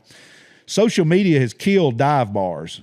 because anywhere that's a little honey hole is now been exposed, and now it's you can't enjoy it no more. It's ruined all that. And same with the bars. You know, people could go out to this. Well, now if somebody sees Jake Owen over here at Nashville Palace. Well, Nashville Palace may be an exception. That might be Music Valley, may be the only place you can still go hang out. That's the only place I ever go when I go to town. But say like Jake Music City Bar and Grill or something. Yeah, something like that. Absolutely. Yeah. Scoreboard, you know, but shout out to my brother Bobby Johnson, taking care of that, all that over there. But you know, if Jake was at Red Door, say somebody's gonna go on social media and some girls will go there, so Jake Owens at Red Door, and then he can't enjoy himself no more. No. Yeah, you know? It's a whole different day and age now. And I can only imagine CRS, you know, we watch on these videos and hear about it before that, when it was literally going to the fairgrounds and they'd set up a booth in the heat, and Reba would sit out there for 7 hours and sign autographs to anyone who could just walk up. Yeah. Couldn't imagine that nowadays. No. Fans ruined it, you know, being too much. And that's usually what happens with good things. It's ruined. If we go to a bar or a venue or somewhere all throughout my career, and someone in the band's like, well, I wonder why they don't have this, or they got this, why can't we use it? And I said, well, you used to could probably, but somebody came through here and ruined it, and now none of us can use it. That's why they do that. That's right. Did you see that post that AL.com, I think it was AL.com, put up a few days ago, and I commented on it, but it said, what's your favorite hidden Alabama restaurant or something? And I said, well, I ain't saying, because that's why it's a secret. Exactly. I don't want to ruin it, you know. Exactly. And it happened. I mean, even the Nashville thing. Nashville was a little hidden gem for years, and then they made a TV show about it. Boom. Yeah. Same with I grew up on Lake Martin. When I was growing up on Lake Martin, I mean, you could trade a bass boat for a lake cabin, and now it's $1 million buy-in for a golf course looking country course house. I mean, it's all down here in Gulf Shores. Same thing, Floribama, all up through here. Down here during COVID, they put a thing in the Wall Street Journal. Why go in Florida? Alabama has a beach and it's half as cheap. And I'm like, yeah, we're done. We're done. Man, we played at the rodeo club out there in Lake Martin. Oh yeah. I've been to the rodeo club with Wayne Mills back in the day. Yes, sir. I don't think we ever played there where a bra wasn't hanging off one of the mic stands. Absolutely. I mean, that's just, you got to be like, that's how it is. And then what was that other place we played? That was Miss Lou's place, wasn't it? Lou. Yes. Yeah. There was another place that was bigger than that, I think, that we played there one time. And Colonel Tom's. All right, I'm back. Yeah, Colonel Tom's. Absolutely. That's a honky tonk. Colonel Tom's is a honky tonk. That was Miss Lou on Colonel Tom's, I think. Okay, that's right. The rodeo club was that big old place. Yes, it was a big sprawling walk in the front, big dance floor, stage in the back. Yeah, I remember the last time Wayne and I played there, ended up being a big old brawl at the end of the night. And I can remember looking back and my dad stumbling through there, brawl happening all around him, my 5'0" dad stumbling through there like, the hell's going on? Like, we got to get out of here. We literally was like the Duke boys. We was all getting out of there because the cops was coming in, and I said, let's just get out of here. Let them deal with it. We done got paid. Let's go. And we got out of town. I remember that. I remember having to put out a buddy of mine. It was two brothers, and the one was just toe up out of his mind. And I'm driving, and I should not have been. And we're going through Dadeville down 50. And I mean, it's just windy up by the dam and all. Just brutal. And the one is just going crazy, and he's hitting the other one. So we literally had to put him off on the side of the road 20 miles from home kind of deal. And he was mad, buddy. He's still mad about it, I think. But anyway, yeah, it used to get honky-tonk up there for sure. Colonel Tom's, Dadeville. You know, and that's because that's the way the lake used to be. It was a lot of, you know, like when I grew up there, we'd go to Castaway Island, and they had a public beach, and it would be all like, my dad was a framer. It'd be all the construction people's kids and everybody. And there wasn't I mean, if you had a 16-foot John boat or a 20-foot pontoon boat, I was high cotton. You had a nice ride out there on the lake. And then in the 90s, it started changing. And then here come the big boats and a lot of Sea-Doos. And then you have a few wrecks. So then you have to double and triple your Marine police. Because when I was a kid, there was Ned Rogers covered the whole lake. And when my dad was a kid, it was Ned Rogers who covered the whole lake. And by the time I graduated, they were 5 or 6. And then by 10 years after that, there was a whole force, and they'd take you to the marina and put you paddy wagon to the county jail. And I mean, I remember being out there 13, 14 years old, me and my buddy on the pontoon boat, seining for minnows, catching fish all day, and never talked to nobody, you know, kind of deal. Yep. But it just, that went away. And, but it's, you know, it's like you said on that comment on the AL post, if there's a hidden gem or a secret honey hole or something you really like, hell, don't tell nobody. Yeah. And I try to, even with what I'm doing now, these videos series I'm doing, I try to walk that line of, you know, not telling everything that I know, because you know what I mean? It's just kind of, I don't want to ruin some of that stuff. But now I did do one. I don't know if you've seen it, on The Conversation. Have you seen that one? Hadn't seen that one yet. Well, when Hank and Waylon and Richie Albright was in Muscle Shoals doing the New South record, which, you know, Waylon and Richie produced that. Oh, yeah. They did a demo, and it's just Hank and Waylon and their two guitars singing The Conversation. And some of them lyrics are a little different. But it's really good. And I did do a video on that because I thought, man, people have no idea about this stuff. Right. And, you know, it's just something that I know people really enjoy. Yeah. Well, and there's, because that's the thing, there's more people like us than you think. There's a lot of people who are like us that really love that love country music and Hank and different, whatever artist it is. And they love those fun facts that you just don't get anywhere else, you know. And I'm kind of the same. I kind of, and you know, we only tell so much on here, obviously, because you can't tell it all. And I have friends of mine that, why don't you tell some of them other stories? Why are you keeping it so PG? And I'm like, everybody don't need to hear all that, you know. But what I normally tell them is, Skinner don't play Freebird first. You know what I mean? We're going to get to all them good ones. And I said, and this don't pay well enough for me to tell all that. Somebody want to drop $100 million on me like Joe Rogan did, I'll sing like a bird. But some of this stuff just going to be in the book. A lot of these people are still around. And like you were saying, people start aging out. They finally which I love. We're in that age of all these old gangsters and artists and different people. They're about there on their deathbed. They're like, all right, let me tell you what really happened. And I think we're going to get some of that stuff as it goes on, with some real conspiracy type stuff that happened in the 60s that we all kind of know probably what happened. But when somebody's going to spill the beans on their deathbed, and now we can record it. It ain't just hearsay. And somebody's going to say, did we go to the moon or not? Or, you know, I know exactly who shot Kennedy, or some of that, which there's a book called Mr. New Orleans, which is by a guy, Frenchy Bouillet, who was one of Carlos Morsales's guys down in New Orleans, which, same thing. This guy was in his 80s, had never said nothing. He tells his whole story on there. And it's kind of like wrestling, though, and music's the same. There's always that, are they telling the truth or not? You know, because you just don't know. With wrestling especially, because a lot of stories get tangled up and you hear it from 8 directions, and you're like, well, I wonder which one's for real, because they all said it like they knew exactly what happened, but you still got to, is it a rib, or were they really there, or are they just so many stories that you're getting them jumbled up? But, you know, there's just so many of those that need to get out there, you know, that a lot of people miss and go over, but they're there, and everybody loves that stuff, you know? Yeah. Well, you know, it's kind of like, I had the idea of, again, I mean, I'm jumping all around, but our brains are one and the same, I feel like. Oh, yeah. I had the idea, and I have had other people tell me, you know, man, you need to, like, do something. Tell some of these stories that you told me. That's good stuff, you know?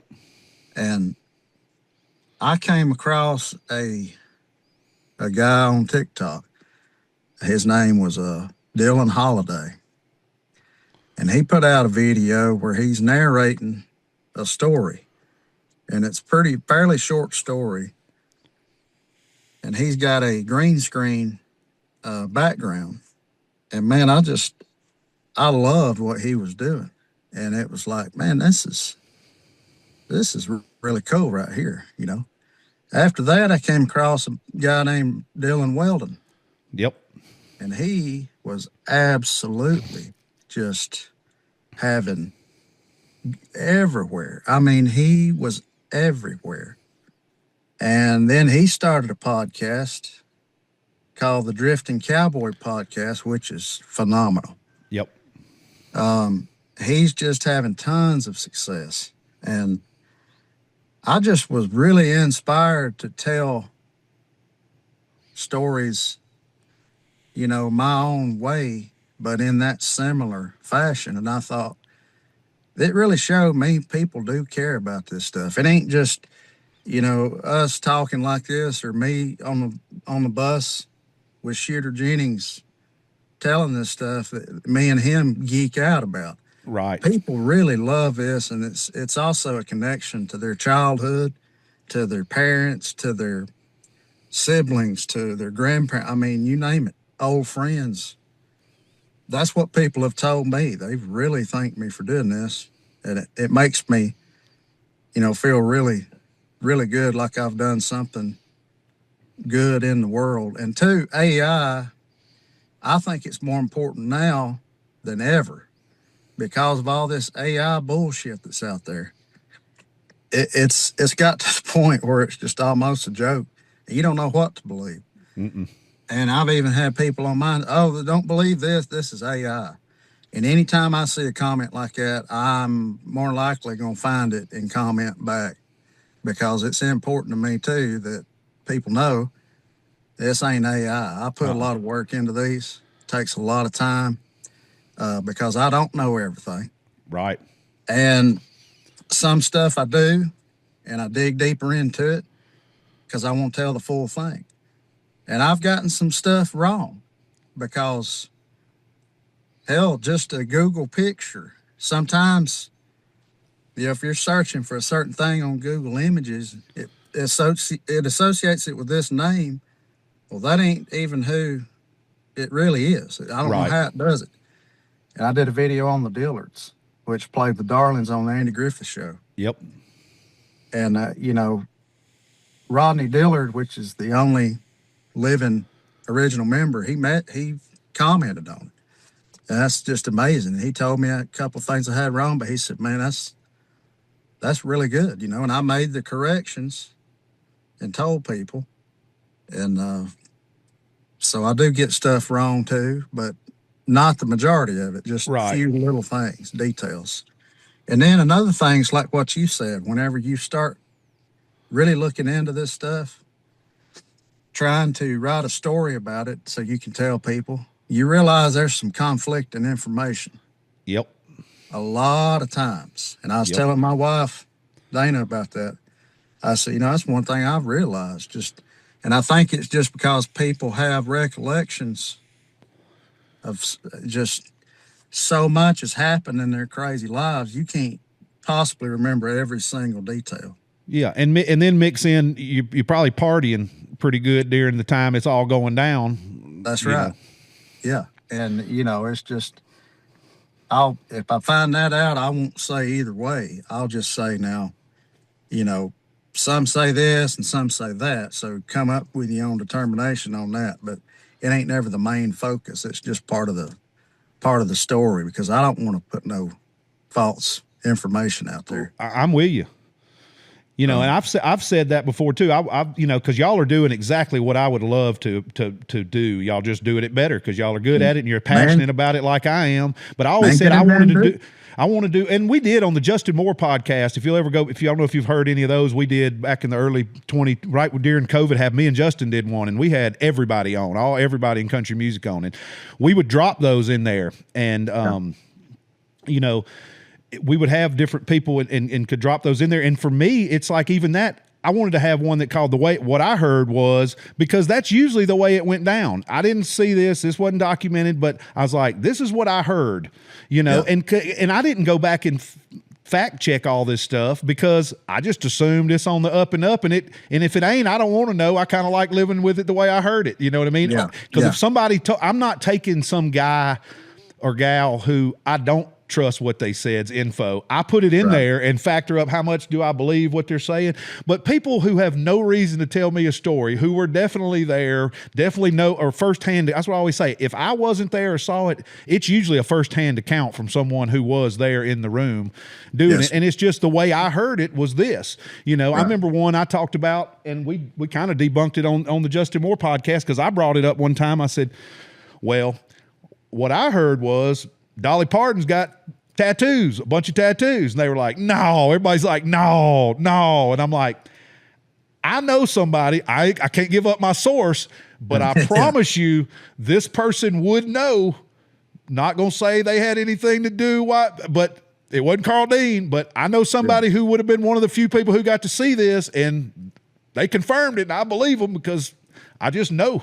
And sure enough, then a while later, they dig it up and they found her saying it on Oprah or something. And I was like, it's what I heard, you know, and I love it. And then sometimes, like you said, we get it wrong. I get it wrong. And I love the fact you and Dylan are doing these, because sometimes it's like, oh, that's okay. Now the timeline, just like going back to wrestling, we get them all to tell their story. Then we can piece it together a lot better than just a couple of them. You know what I mean? And that's what I've tried to do, really. Yeah, that's and you do a great job, man. And you get to the point, and you do I love the visualization to keep along with stuff. It's palatable to about, I would feel, anybody.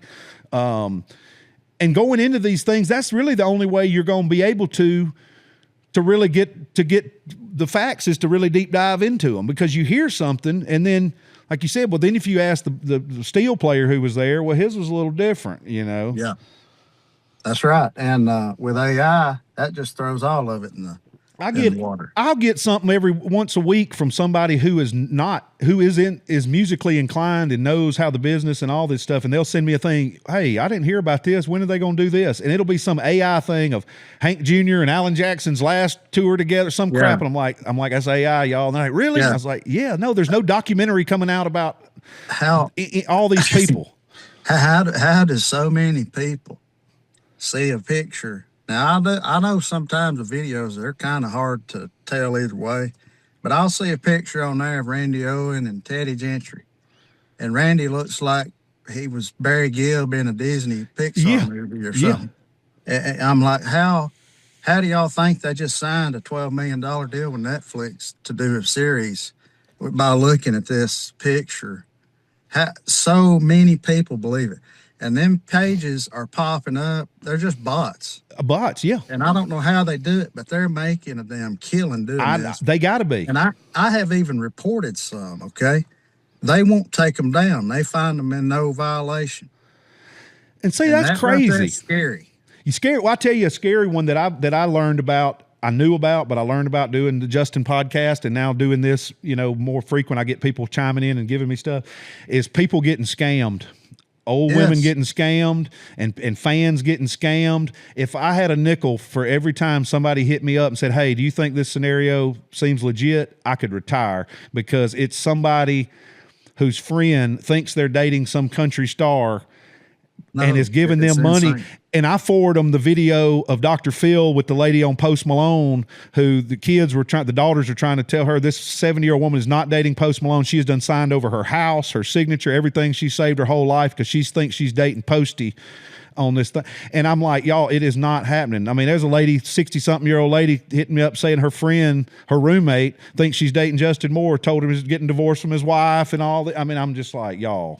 Man, my mama used to have a friend that groomed her dogs, and she really thought she was talking to Trace Adkins on the internet, and he's going to leave his wife and sell his farm and come down here and live in the woods in Alabama. Just needed some money to cover some stuff so she wouldn't know. Yes, send me a Verizon Visa gift card. Unbelievable. And I'm like, how do people?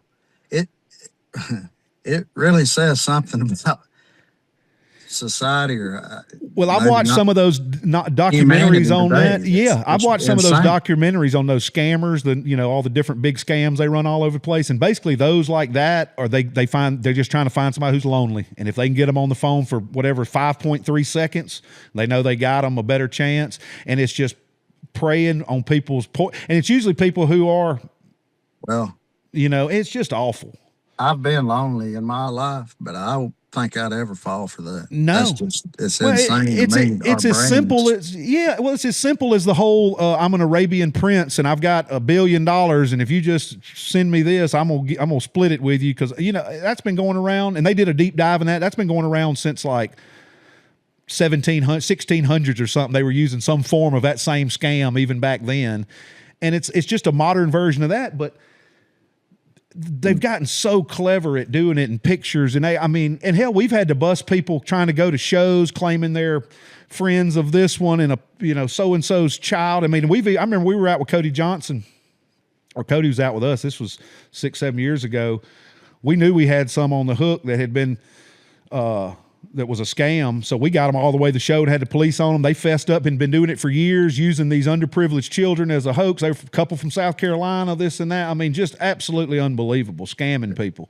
It really is. It's sad. It's sad. And they do it, and it takes away from somebody who really needs it. Then you got to question helping somebody who really, you really want to help. Yeah, you got to keep your wall up, and you really can't give people the benefit of the doubt like you normally would have. It's doing that too.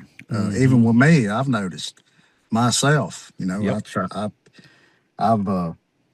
My brain just thinks like, well, what's their motive, or what, are they even real, or whatever? It's bots. Like you said, it's a damn Russian or Chinese farm full of bots somewhere, I'm sure. Yeah, they'll have people trying to pretend to be me and stuff. And I'm like, you shouldn't even attempt to. What is he going to benefit you to do me? Or somebody will claim to be Justin and then use a picture of me.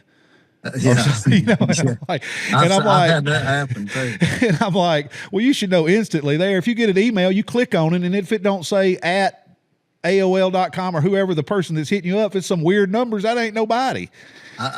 One time I saw one pop up and it said my name, but it had a picture of John Schneider. Yeah, right. And I'm thinking, my Lord. Oh, man. I mean, it's just, it's sad, and it happens a lot from all kinds of people. And you see all the artists post on there. I do not have a second channel. I'm not, me or my team will never ask you for money or sign up for something special. And I don't know how they're going to ever get it corralled, because it's just a scam and a crime. And obviously I'm wondering, like, how do they make enough money for it to be worth it? But I guess when you got nothing, and if it's just on the percentage, if you get 1% to bite it, and obviously there's enough, because they keep doing it, so somebody's falling for it. Yeah, and you look on them posts, there's thousands. Comments, views, shares. And if you ever post anything, it's going to be somebody pretending to be you, right? And answer. If they answer to everybody that's commented on it, it's bull. Yeah. And most it's too of the time much. it is. It is. And then if you see somebody pretending to be somebody, you send it to the social media platform and say, hey, this ain't them. I work for them. This ain't them. And they can't do nothing about it. Just leave it up there. Yeah, because I think there ain't no human beings really monitoring all that. All that's bots and computers too. So that's just where we're at. That's where we're at. How we have to live with, I guess. I say this just about most things these days, Andrew. It's like that Judge song, Grandpa. He said, they call it progress, but I just don't know. Yeah, that's about the best way to say it. And but yeah, we'll get off that. But that's a true sad part of all this modern stuff we've got to deal with. But going back to the gold is finding out these facts that you lay out for people, and just the love for passionate country music fans like you and I are in wrestling.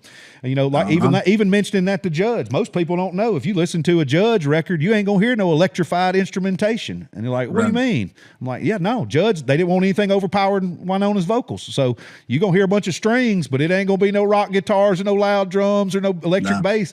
It's gonna be all palatable, nice stuff, so you can hear them vocals real good. Then now you go to Winona solo records, she got a guitar in her hand. It's rock and roll. It's her own record. And people will be like, I never thought about that. And it's like, and that stuff's in my mind. And it almost ruins you, because you're listening to something and I can't even listen to the song good, because I'm trying to think about who wrote this, where'd they cut it, who played on it, who did it originally. Like you hear everybody say, do that Band of Heathen songs, Hurricane. I'm like, Keith Stegall wrote that. Levon Helm cut it on the American Sun album first. I was like, I get it. Band of Heathens had a good cut of it, but that's a Kelton on, or Stegall on to Levon Helm 72 album, and they're like, I had no idea, and I play it for them like, oh, it's different. I'm like, yeah, it's better. It's usually better. It's usually better. Look at even when Hank Jr. covers a ZZ Top song that came out 6 months before his record does, and he puts it on his too. I love Hank; he's the best, but ZZ Top's version was better. Oh yeah, yeah. Well, I don't know. His version of Jesus Just Left Chicago and Waiting for the That's Bus a good one for that ZZ Top tribute record. That's good. An Animal on that guitar played Yeah. on that. God, I love Wayne Turner. Yeah, Love Monster, him, Animal, good as it gets. Absolutely. Yeah. But Anyway, yeah, so we'll that's back on interesting. Hank again. Yeah, We'll we'll do it. But you know, and then everybody's loved it, and you know, we ain't gonna go all day because, like I said, I do want to do this again in a couple of weeks if you're willing. But a few that I wanted to make sure to hit on, and I want to dig back into.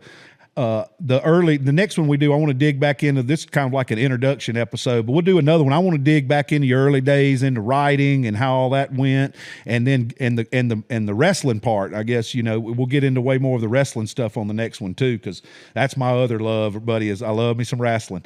I love it too. Got your boy DDP right there. That was one of mine. When I finally got to meet DDP and we became friends, and I'm like, I got DDP's number. I'm like, I don't know if it'll get no better.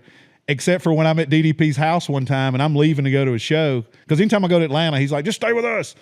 Yeah. So I'm leaving. He's like, are you coming back? I'm like, probably just going to eat at the venue. He said, you should probably come back. I'm like, why? He said, me and Jake are having dinner. You can just eat with us. And I'm like, Jake Roberts? He goes, yeah. I was like, all right, I'll be back for dinner. So I'm literally having dinner with Jake the Snake and DDP. And I'm like, this is nuts. You know? Yeah, man. I've had moments like that too. You know, it's just like, am I really here? Am I really is this here? really me? Or am I watching this happen for somebody else? Yeah. Is this a movie? And am I dreaming and I'm going to wake up and this is a movie? Because people ask me, you know, oh, do you know Blake Shelton or do you know so-and-so? And I'm like, yeah. I mean, yeah, but what? And they'll be like, well, what's your, you know, your moment, you know, your big, you made it kind of moment. And they want me to say something like, you know, hanging out with Jelly Roll or something or whatever. And I'm like, I tell you, the one that always sticks out in my mind is we did Charlie Daniels' Toys for Tots drive one time in Nashville at the Ryman. And Justin had just had Charlie on his album. I think it was the Kinda Don't Care record. Charlie did a song, a great duet Justin and Charlie had together about the modern world we're living in. But anyway, we got tapped to come do it. So Justin's on stage playing. I'm standing side stage, and beside me is Charlie Daniels, and on the other side is Charlie Chase from Crooked Chase. And we're having a conversation. And they're talking to me like I'm a normal human being. And I'm like, this is Charlie Daniels and Charlie Chase. I've watched Charlie Chase and Leanne so for all my life. And Charlie Daniels is one of my top 5 all time. And I'm like, I can't believe they even know I'm here or care to include me in their conversation. And so for me, that's my rock star moment. They're like, really? At the Ryman with Charlie Daniels and Charlie Chase? I'm like, yeah, for me, that's it. That's as good as it gets. That's awesome. I loved Charlie.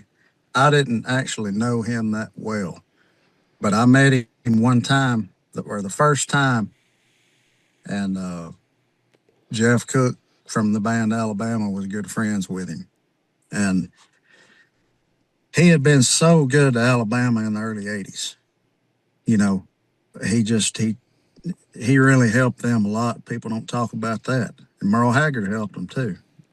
When they wasn't the most welcome band to Music City. They really helped them. But Charlie had a lot of respect for Jeff. And we talked one time, a few minutes, and he said, well, son, if I had to give you any advice, I didn't ask him for no advice. He just felt led. He said, I feel led the Lord tell me to tell you this. If somebody shows you who they are, believe them the first time. I'll never forgot that. He gave me his number and everything. Wow. You ever need any advice or just want to talk, or just call me, you know. And this was 2015 maybe. And it was one of them moments for me, like you said. It's like, my God, looking in your phone, looking at that number. It's like, holy crap. How do I have Charlie Daniels' number? Yeah, and I didn't even ask him for it. I know. Unbelievable. He was that guy. I can remember being with John Party. We're playing up in Oregon, and Charlie's playing. We're done. We're standing in the back area, big back area at this big jamboree thing they had. And Charlie gets done and he's coming off stage. And I said, Junior, watch. He said, what? I said, watch Charlie. He said, for what? I was like, just watch everything he does for the next till he gets on his bus. And we watched Charlie come off the backstage, hand him a towel, got him a little sip, shake hands, talk to everybody, prayed with a few people, talked to everybody, but constantly was shuffling his feet, making his way to his bus. Last people on the bus. Took 10 minutes more than it should have. But absolutely, that's pro level how you do it. That's A-list, top of the food chain. That's how it's done right there. Yeah, his whole business, man. It was a company. I mean, the Charlie Daniels band is just. He took care of all his band crew guys. The Twin Pines Ranch. I mean, they just had it dialed in. Yeah, he was and is an inspiration. Should Absolutely. be to any musician or artist that runs a business. Absolutely. Or LLC or corporation or anything. He was a good human being, and he helped a lot of people that nobody talks about. Yep, and going, I'm sure you've covered that. Nobody knows he played on Dylan records and all that stuff. And I hadn't actually got into that, but I was thinking about it. It's on the list. I've got a list. Yeah. I bet. It just a running one in my mind too. But him playing with Dylan, also him doing the protest stuff with the Bluegrass Boys over there during the war stuff. I mean, there's footage of that, but that stuff people don't know. And his autobiography, which I recommend everybody to listen to, you can get it on audio book. It's him reading his own book. And the book is called Never Look at the Empty Seats, which is, what is it? And Justin and I reference that all the time. If a show ain't sold out, the balcony's a little light, this and that. Great crowd, like Charlie said. Never look at the empty seats. We ain't worried about them. We're worried about the ones that did show up. He was just a gift with words. A gift. And I end every one of these episodes with one of his make the day count quotes out of here when he was doing it on Twitter. I would read them, and every day I thought they were so good. And then when he passed, CD Junior was doing them. And I'd already got the book. And when we started the podcast, I said, I'm just going to do this and see. And did it for a couple weeks and then left it out one week and caught flack for that. So I put it back in and people love this. I've had Bart Walker from Hank's and Jamie's band. When I had Blake Harris on and we talked about it, he went out and got the book, thanked us for showing it to him. People need to know this stuff exists. And this is, it's so good. And like you said, and he was just a consummate professional, a good human being, and everyone should model something in their life, or most of it, after Charlie Daniels. And he's one of those that was the opposite about going on last. I can remember one time he was supposed to be opening for us, and we're somewhere, I can't remember, South Georgia or somewhere, and we're like, and all the day, Justin's like, we can't go on after Charlie Daniels. He's like, we got to go tell him. And we had the number one song in the country, whatever it was, and that's just the way the promoter did it. And I was like, yeah, I'm kind of with you. I mean, we're hot stuff right now, or whatever. But I mean, it's Uncle Charlie. I mean, we got to at least ask him. So, because Justin was like adamant about, I'm not letting Charlie Daniels open for me. That's preposterous. You know what I mean? He's like, So we go ask Charlie at dinner or whatever, and he's like, son, let me tell you, that's the way they booked it. They wanted you to go on last. They wanted me to go on this time. Works for me. Us and the boys already got a plan. We can be home to Twin Pines Ranch by 6:30 a.m., and we don't want to mess that up. Miss Hazel's waiting. And I was like, copy that, Uncle Charlie. We'll play our set like we supposed to. Well, that would be a weird thing, though. I hadn't, been at the level to experience that, but I've talked to several people that said that same thing. Like, I don't need to be like John Anderson. He said one of his biggest tours, they put him right in the middle, I think, of, he told me either it was Lefty opening for him, and he had just come out with Swinging, so he was, all over the place. Yeah. And then somebody is either Ernest Tubb or Loretta Lynn. I can't remember because he's told me a bunch of stories about all of them. He said, they put my dumb ass right in the middle of them, and I didn't even know where I was standing. I mean, I love him too, man, John Anderson. I see him every now and then at the hardware store down here. He's got a place down here in Gulf Shores. Man, he's about the best. He's a good human being. I've heard that. I knew a buddy of mine, John Phillips, used to write with him a good bit, and he always said he was just cool as heck. I've seen him at the hardware store up here, but I never bothered him. But yeah, it is a weird thing, and I've had the opposite happen too. We'd be out one time. We were playing Faster Horses up in Michigan I think that's where that it used to be, a big festival deal. And we were supposed to go on after Dwight Yoakam. And Dwight's Justin's number one all time. Well, Dwight had put word through the grapevine he'd rather go on after us. So we did. We obliged, of course, whatever. Sure, it's Dwight, of course. Yeah, yeah. And in true the way the world works form, we had great weather. A little storm blew up during Dwight's set, got a bunch of his gear wet. And it was one of them moments I saw afterwards. Boy, he was hot about some studio. He was playing on the road with some studio vintage equipment, which in my mind I'm thinking I tell all don't bring you leave your studio stuff at home, get you some road gear. You know better than that. But he was upset with his team for letting it get what happened or whatever. And I'm thinking that's kind of on y'all for bringing this. But anyway.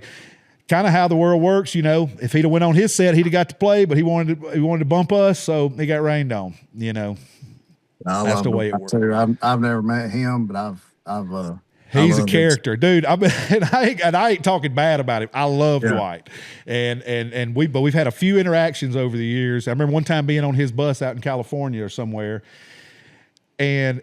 You know, on stage, it's Dwight. He is the show. I just saw him last summer here at the amphitheater at the Wharf, man. And he from Hollywood, California, Dwight Yoakam. And he walks out and he does his thing. And he turns around and his jacket's got just enough sparkle that matches all of his band's jackets. And 20 minutes before he gets on stage, jet flies over the stage. You know, he gonna fly. He makes a pass by where he's playing before he lands and walks right on stage. And they announce, "Oh, there goes Dwight waving at you." So rock and roll. but so we're on the bus one day, and without his get up on, buddy, he looks like a wizard. Let's just be honest. He looks like a magician wizard or something. It's like them memes you got. It's like that meme. It says something you might, something about you might be cool, but Dwight Yoakam even got to get them petunias cut or whatever it is out there gardening or whatever. He probably looks like a Doyle Hargraves. He kind of does. That's really kind of what he does. And I never knew this. Dwight never drank. He don't drink and never did drink. I didn't know that either. I didn't know it till that day or something. And he says, "No, I never did." And somebody had asked and said, "Well, how did you write all them songs about drinking?" And he said, "I had a good view from the stage." So he never was a drinker or nothing.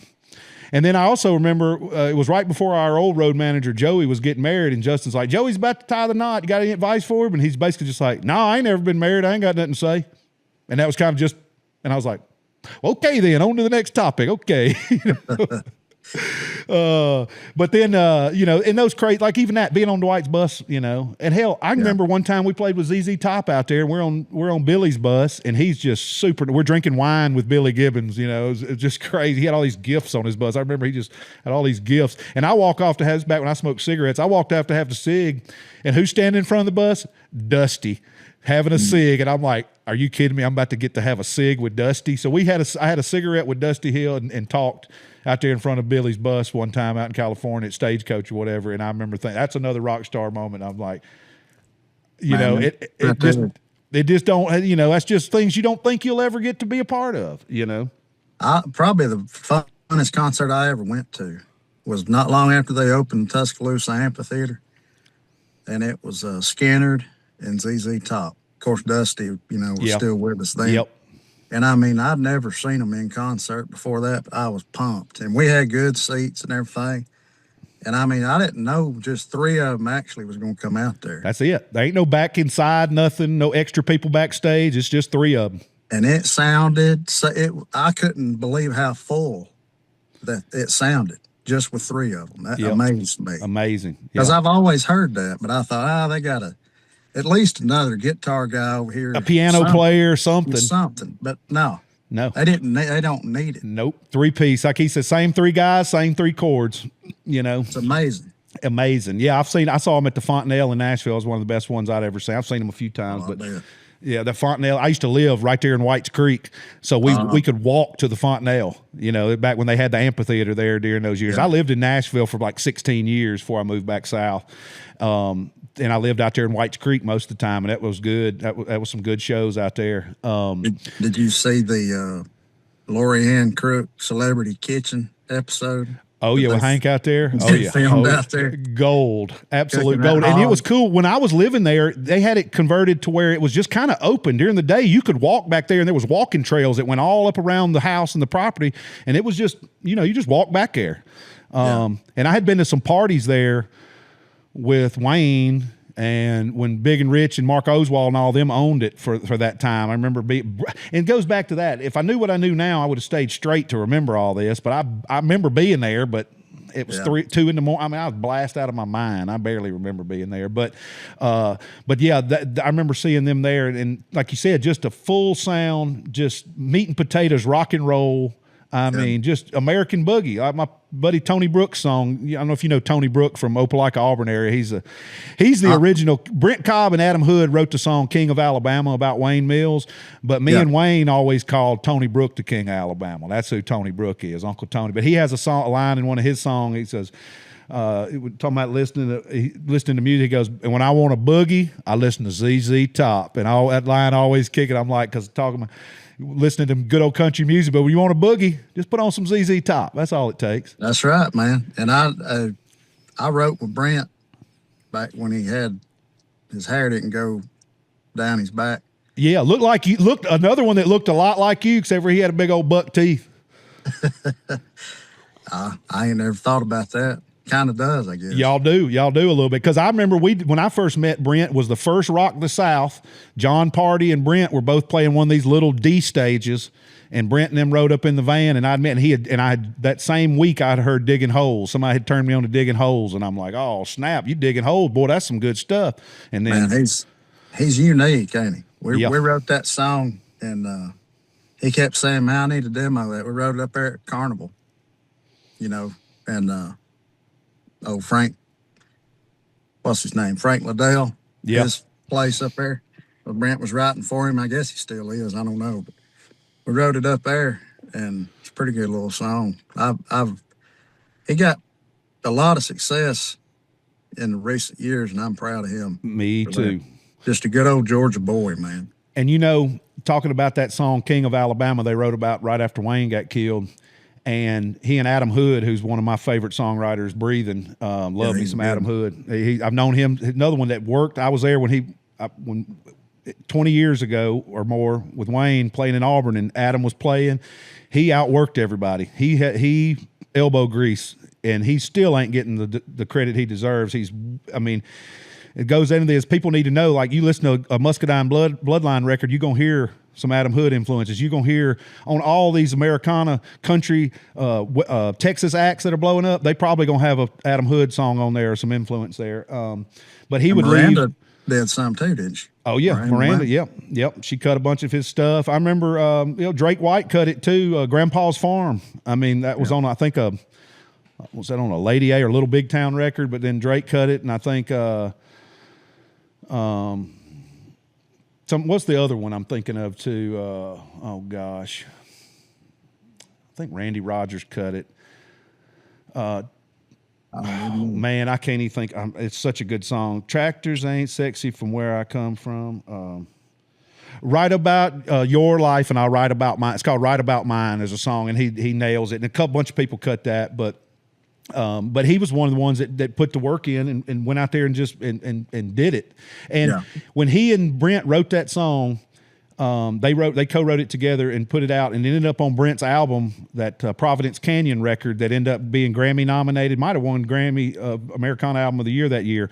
They gave a third of that song to Wayne's son, Jack, who at the time was 8 years old. And I thought, that's some stand-up stuff right there, boys. And I tell them that every time I see them. That's just some stand-up stuff they did right there. And now, fast forward, my little nephew Jack is a sophomore at the University of Alabama, and he's out playing in a band with a kid from Birmingham.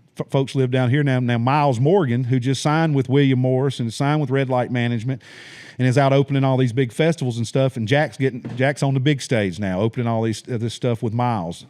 Well, that's great. I'm really glad to hear that. And yes, I really do hope, wish him the best. Yes, you're going to hear a lot about him over the years. He's going to be around, and I'm just kind of letting him do his thing. Yeah. But Jack, he's got an army of us that love him since day one, and we're going to watch out after him, and I'm constant talks with his mom, and we're going to just let him live. I don't want to put nothing. We don't want to put nothing on him. I want him to live. That's what I tell a lot of people. need to push these guys and gals when they're young. You kind of, and this is another problem we have with modern world. Used to, you put out albums and it'd take you, Aretha Franklin's 9th or 10th record before she hit. You know, Vince Gill, 20 singles before Vince had a hit. Right. But you had time to figure out what you wanted to be and what you were supposed to be doing, and didn't have to be like out the gun, had to be exactly what it was. Now, it happens for some people, but it don't for everybody.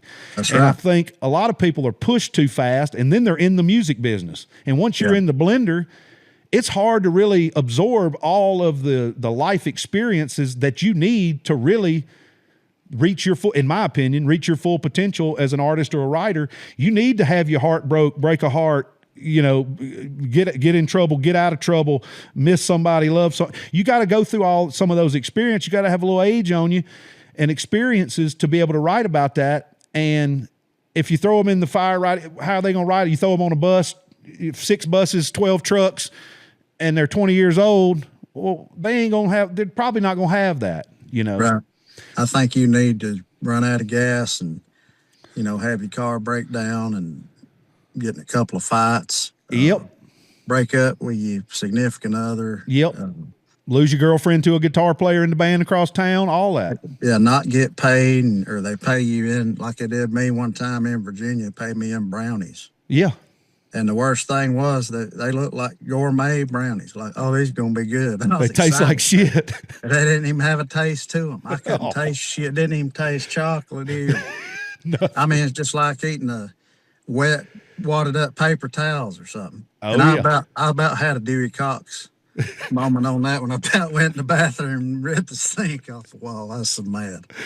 Hey, and that's the thing. We've all been there. You know, I tell people now, I don't even argue or ask if a promoter wants to pay me later or whatever. I'm like, I don't care. They got people to get that now. I said, I used to knife fight club owners for $500 20-something years ago. I said, them days is over. I ain't getting in it. And I remember not getting paid and looking at the band and being like, he's screwing me, boys. Take everything that ain't nailed down. And we grab every bottle, rug, picture off the wall, throw it in the fan trailer. Let's get out of here. He getting squirrely on me. They're like, oh, Billy Joe Shaver, just blow it up with dynamite. Just blow it up. Watching those tales from the tour bus and then knowing those stories about some of the outlaw people, it's crazy to think they did it. That was just a different time and era, you know. Yeah, you like can't the whole, do it now. No, you can't do it now. And even like promoters, they had to do crazy stuff because promoters, you know, I don't know, you may have covered this at one point. George Jones was historically known to no-show some shows, but he actually didn't no-show as many as they said he did. A lot of times, promoters would put on a show knowing good and well George wasn't coming, and they'd sell beer and popcorn for 3 or 4 hours and then tell everybody he wasn't coming. Well, everybody thought George no-showed, but George was in Florida, wasn't ever planning on being there. That's exactly right. You know, and so then they got to where they had to do the whole Merle, like, I ain't going on stage till I get paid. And the story about Jones he said, no, you got to be here. I want to watch you walk on stage. You get paid. He paid him as he walked on stage. George walked on stage, waved, walked off the other side of stage, got this bus and left. And I mean, who don't want to know that kind of stuff? You know what I mean? And you can't, it's just stuff that all this was built on. Yeah. All that stuff matters to me. And I think, I know it does to a lot of people. It does. It's part of history. And I feel like we keep going, they're just going to change it, or you ain't never going to know about it. So it's important to me. It's important. Yeah, it is. Well, just like Jamie and them say, it's important to play Merle Haggard songs and play Whitey Shaver songs and, and play Dick Feller songs and stuff. I remember first time, speaking of those two, I remember first time going to Nashville, end up out to Broken Spoke on Trinity Lane. We go in, it's a weekday, it's smoky, dark in there. And on stage, it's Dick Feller, who else? 3 or 4 just Hall of Fame songwriters. And they're playing like Long Black Veil, like not just country hit, just across the board, just staple American songs. And there's like 5 people in there smoking cigarettes and looking around. Nobody's there. And I'm like, what is going on? And this is my second time ever to Nashville. And I'm like, dude, I'm wanting to why is everybody not here? Yeah. I'm like, this guy wrote that. I'm like, why is this place not packed? And that's how it used to be. Yeah. But the reason you talk about those, because if not, you just think Merle Haggard wrote that. Well, you need to know that he wrote it with this one and that one. And Jamie always does that. And like you and Dylan are doing, and I try to do my best I can at it as well, is to tell the rest of the story. It's the Paul Harvey thing. That's the rest of the story. Kenny Rogers and Dolly had a big old hit, but did you know how they got the song? It wasn't them, you know, it was whatever the story is, and people are fascinated to know about that stuff. And it's an underserved market. It's not like movie stars or, you know, pop music or something that's got a million people trying to dig it out. I said that years ago. I could go rogue and start the TMZ of Nashville in the early 2000s, but everybody'd hate me, and I ain't trying to do that. You know? You got to have integrity. It ain't about trying to get a gotcha moment or clickbait. It ain't that. No, and you got to have some, and that's about, and because you got to live with it. Like these videos, that's what I tell people. I do this, and it's for me because I'm the one. It's like an artist puts a song out. I've got to live with this for the rest of my life, and if I can't live with it, I don't want to do it. And you know they'll. And I got to be honest to myself. It's just like why people over the years, you know, why you been with Justin so long? You don't want to go off and do this and do that. I'm like, I got a reputation too. There ain't but a handful of artists I could even work for that I know of, and I'm sure there's some more, but you know, I just can't go work for anybody. I got my thing, and I've got to stick to what I'm trying to do and my integrity, and I ain't just gonna sell out and go because somebody will pay me a little more money or a little less dates or get to go to the place I wanted to go or something like that. Ain't what this is. That ain't what I'm about. I got my own thing to stand on here. That means something because I'm telling you, man, nowadays it's few and far between to have people like that. They're just loyalty and honesty and just, like I said, integrity. I mean, it ain't all about money, and it ain't all about, oh, this is me. Hey, you know, I'm this big thing or something. Like when I do my videos, they ain't there to see me. They want to hear the stories. Right. And that's what I want to put across. It ain't about me. Right. And I mean that, you know, I'm still amazed at how big it's got, really, in a short amount of time. I kind of am, but I kind of ain't, because like you, any time in my life, and since I've been in the business, if I've ever heard something and try to tell it, and when we're all hanging out and tell the story, everybody loves it. That's right. Yeah. You know, even if they're not even, if it's somebody's friend who's there ain't even into it, they don't even like the artist or whatever, but they're intrigued on that fun fact, you know? Yeah. And I guess it's just, maybe it's the way that country music as a whole, the past, I don't even know how long now, 15, 20 years, something like that has been. It's just, especially radio, it's like they'll just shove these same songs down your throat. And I don't listen to country radio unless it's, you know, like 97.3 up here in Chattanooga or something. Right. Because I'm up here in North Alabama, by the way. What town are you in? It's close to Fort Payne, about 15 minutes outside of Fort Payne in the northeast corner. Oh, yeah. So in that Georgia, Northwestern, and Tennessee, Chattanooga, all that. So you right there between Lookout Mountain and Signal Mountain, somewhere up that way. Yeah. You know a guy from Fort Payne named Will Dooley? I have heard that name, but I've never met him. But I have heard that name. I don't know. I think he's up there somewhere still. Will Dooley, man, he's still one of my all-time. He called me the other day. He's going to be pissed I mentioned his name on here and didn't call him back. But Will Dooley had, he knows Cook and all them. When I first got with Wayne, Will was doing a bluegrassy Americana type stuff and had a album called Will's Valley, and that was one that broke my heart. I'm like, that guy should be big as anybody there ever was. I figured you may have heard the name or knew him, but Will Dooley, y'all, if you dig up some Will Dooley music, if you can find it, because this was before all this modern stuff, but so good. And so I know the area from them, those folks, you know. Well, I bet you know Bert Newton too. Oh, Chig and the Skeeters, absolutely. Yeah, I can remember Fort Payne. Oh yeah, I remember being over there at their God, what was their buddy's house? We used to always stay at his house over there. Oh my man. Oh man, I can't believe I'm forgetting their name. But anyway, yeah, Chig and Cookie and all those guys. We were thick as thieves with Wayne and them. And I remember them going out when they first got their first tour bus, and they were going out to open for Junior Brown on some little CMT deal. I love Junior Brown too. Yeah, man. so good. I did a video on him, really deep dive video, long video. And man, it got back around to somebody used to play drums with him. And he showed Junior that video, and he loved it. Said, just tell him to call me sometime, you know. Yeah. It's just crazy stuff crazy. like that. You People wouldn't believe how much that's happened. I know. I know. It's Well, amazing. It blows my mind. I'm gonna go while we're there, and I'm gonna hit on some more stuff. I know we're going longer. You got anything you got to do, or you good for a little while longer? I'm good for a little bit. All right. Speaking of folks from up there, now a hotbed of talent. My buddy Drake White, he's done well. He's fought adversity, and he's still rocking. He's such a pure Alabama artist. I love him so much. But He's even got some soul, man. He's good. Oh yeah, absolutely, absolutely. You can tell his granddaddy was a preacher, and he feels it. He's just always been that way too since I ever met him. Up in that area too, my buddy Albert Simpson is from Gadsden, Alabama. Albert Simpson, highly kind. That was the first artist I ever met. They played. I was at Troy State in a fraternity, and we had them play a fraternity party, and him and the band stayed at my house afterwards. And that was the first band I ever knew was Albert Simpson and Highly Kind, and just it lives right there off of the river, and just love that part of the country and the music that comes from there. Obviously, Alabama, the greatest group of all time, no matter who you ask.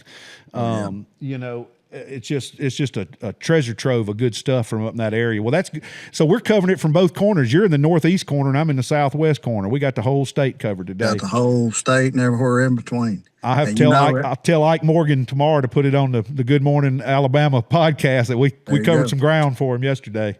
There you go. And too, Fort Payne is the place that they say Hank Williams got his last haircut on that last ride. Really? Because he come from Montgomery on 65 and 59 going up to Knoxville there. Yep. And he stopped in Fort Payne to get a haircut. And there's a place in Fort Payne that's got that chair. And the barbershop's still open. I think the kids run it now. Wow. But that's not really talked about. I want to say Jet Williams or Lucretia. I can't remember. Somebody confirmed something about it, and that's when they added it to the story and the little trail that they drawed out at the Hank Williams Museum in Montgomery, which that is, to me, that's better than the Country Music Hall of Fame Museum. Yep. It's just more personal. Yep.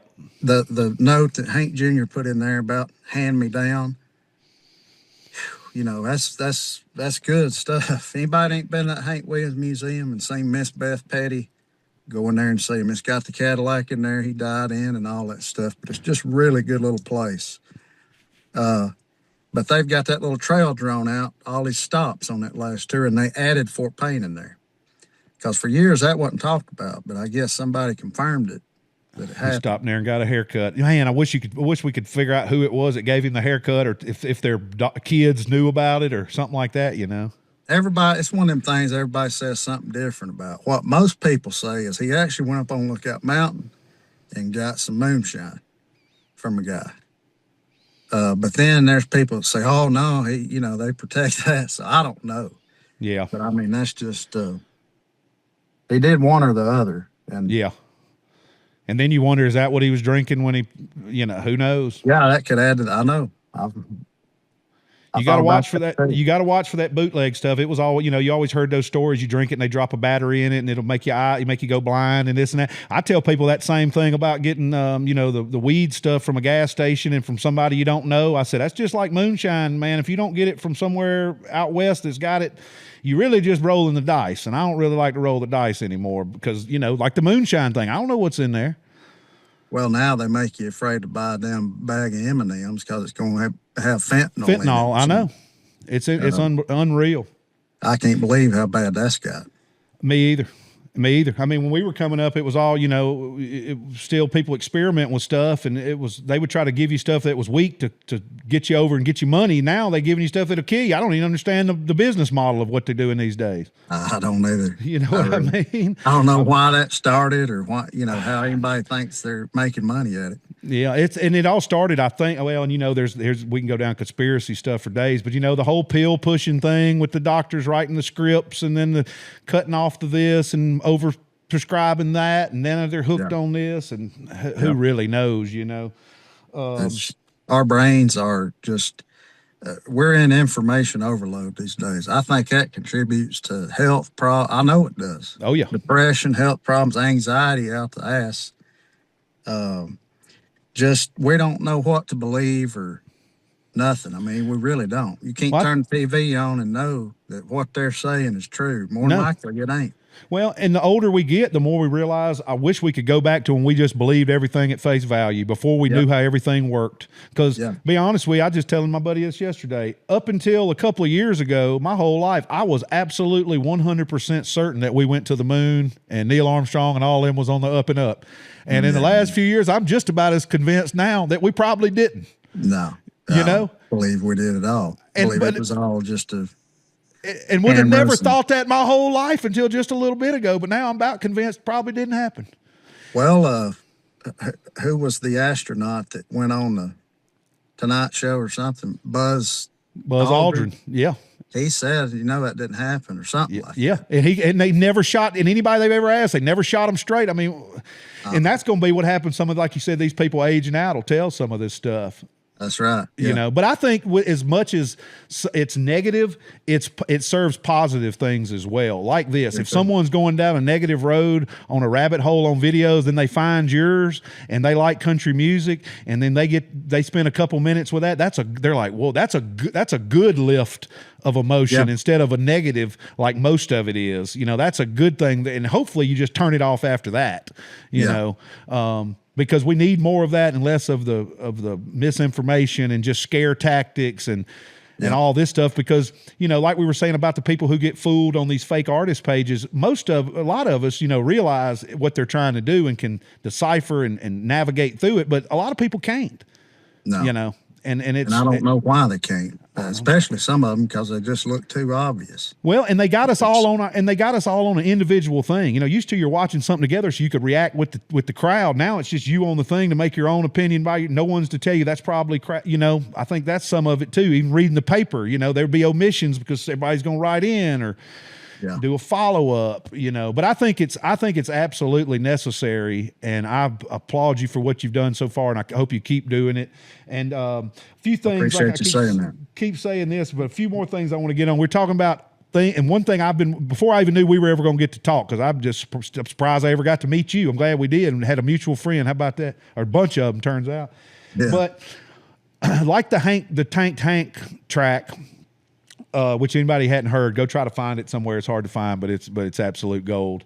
And the Jerry Reed Eastbound and Down board tape. You ever heard about that one, or have you heard that?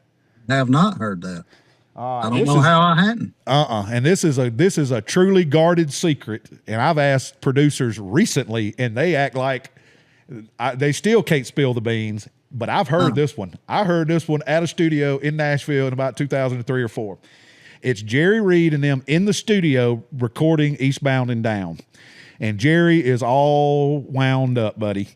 Man. It's where they find out the banjo, they double it to make that sound. It is the moment stop, that's it. When they all figured, before that though, this is a loose, what I remember of it, but this happened. And I know somebody who's got it. He said he's going to get it to me, but he ain't got it to me yet. And I told him I'm not going to post it out for everybody. It's going to be when I run into somebody, and when you come to a show or I meet you somewhere, we're going to listen to it together. I ain't putting it out on the thing. But he's in there talking about, y'all are playing like you and me, and we got to play like us. He said, I'm so confident in what I'm doing, I'll do this in front of God. And when you're as confident as I am, then and playing with me, then we're us and not you and me, and we'll get this thing right. He's just on a tear, buddy. And then when they figure out doubling the banjo, stop, that's it. And there's a lot of explicitives in there, but they figure out doubling the banjo, and there's a board tape of that whole session. Wow. Like I said, producers in Nashville talk, but it's one of the most guarded ones I've ever, of all these things we talk about that I've known about, but it exists. That's awesome. No, I had no idea about that, but I can't wait to hear it. And it doesn't really add a new layer of context to anything. It's not like he didn't write it or this, that, but it's just a time capsule of how in the studio was. Yeah. It's kind of like the Waylon with the gun, do all the shit and we're going to do it together kind of thing. I mean, it's got that on there. And obviously none of the I'm giving praise and love to all of these artists, so none of this stuff's negative. If any of it's wrong, again, this is just the way I heard it. But I'm a huge Jerry Reed fan. What a player! Chet's protege, all that. I mean, Chet and Jerry, those acoustic albums, the instrumental albums they put together, I still play them all the time. And there's something else. But I know a guy who used to work for Jerry and said that Jerry was always a wild man. But in the early 80s, they up in Virginia, West Virginia or somewhere shooting a movie, they backed his camper up into a snowdrift, and he basically got carbon monoxide poison for a couple of weeks there. And it didn't kill him or nothing, but it made him sick, and he said he wasn't ever the same after that. Now, really? Like I said, I can't confirm that. I don't know if it's confirmable, but that's what I heard through the grapevine. That it had him real bad off because they had backed the exhaust pipe up into a snowdrift, and was every time he was in his trailer, he was getting carbon monoxide, and it said that didn't help him any kind of deal. Huh. I've never heard that either. That's kind of like the Conway Twitty falling off the bus, hitting his head.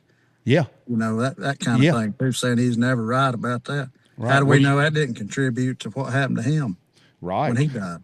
Well, exactly. Well, Jamie just talked, going to modern day things. Jamie just telling on the Bob Lefset podcast last year, and I know Jamie didn't know all this about him having the concussion and that partly causing his brain fog. We always thought it was just bad record deal. He wasn't trying to give them no more records, but turns out it could have been a little writer's block with some head injuries. Yeah, he slipped on that ice leaving the studio. Yep. Yeah, I didn't know about that either. I listened to that podcast just talking about. Yep. And what gold that is. Gold. That's absolute gold. Bob Lefset. I mean, he has a bunch of good, interesting people on his. And that was a good one because Jamie doesn't do a ton of them, No. But so that'd be a good one to look into. See if you can find out about this. And we ain't going to obviously put it out there, but this will be for us. But that Jerry Reed board tape of them in the studio figuring out how the intro to Eastbound and Downs go down is absolute tank level gold right there. Oh, man. Another one. Do you know Rhett Akins?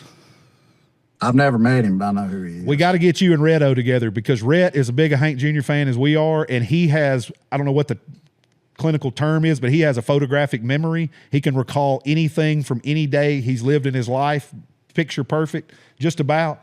And he has got some absolute gold Hank Jr. stories. We told a few on one episode on the Justin Moore podcast. We cut one live up in a studio in Nashville one time, and Rhett was on there. We told some, but Rhett's got a good one, and you and him would hit it off big time.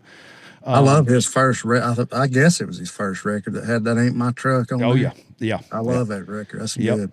Well, he's another one. They put a bottle rocket up him. He went and had that big hit. He's over there hosting the ACMs and this and that, and then David Lee Murphy saying, it's just crazy what they do, how that works in the business. But I definitely want to get you and Redo together because he's a Hank Jr. nut. He's got some absolute great Hank Jr. stories. Go back and listen if you get a chance. Go back and listen to that episode. You can fast forward and find it. But when he's telling the Hank stuff is absolute gold.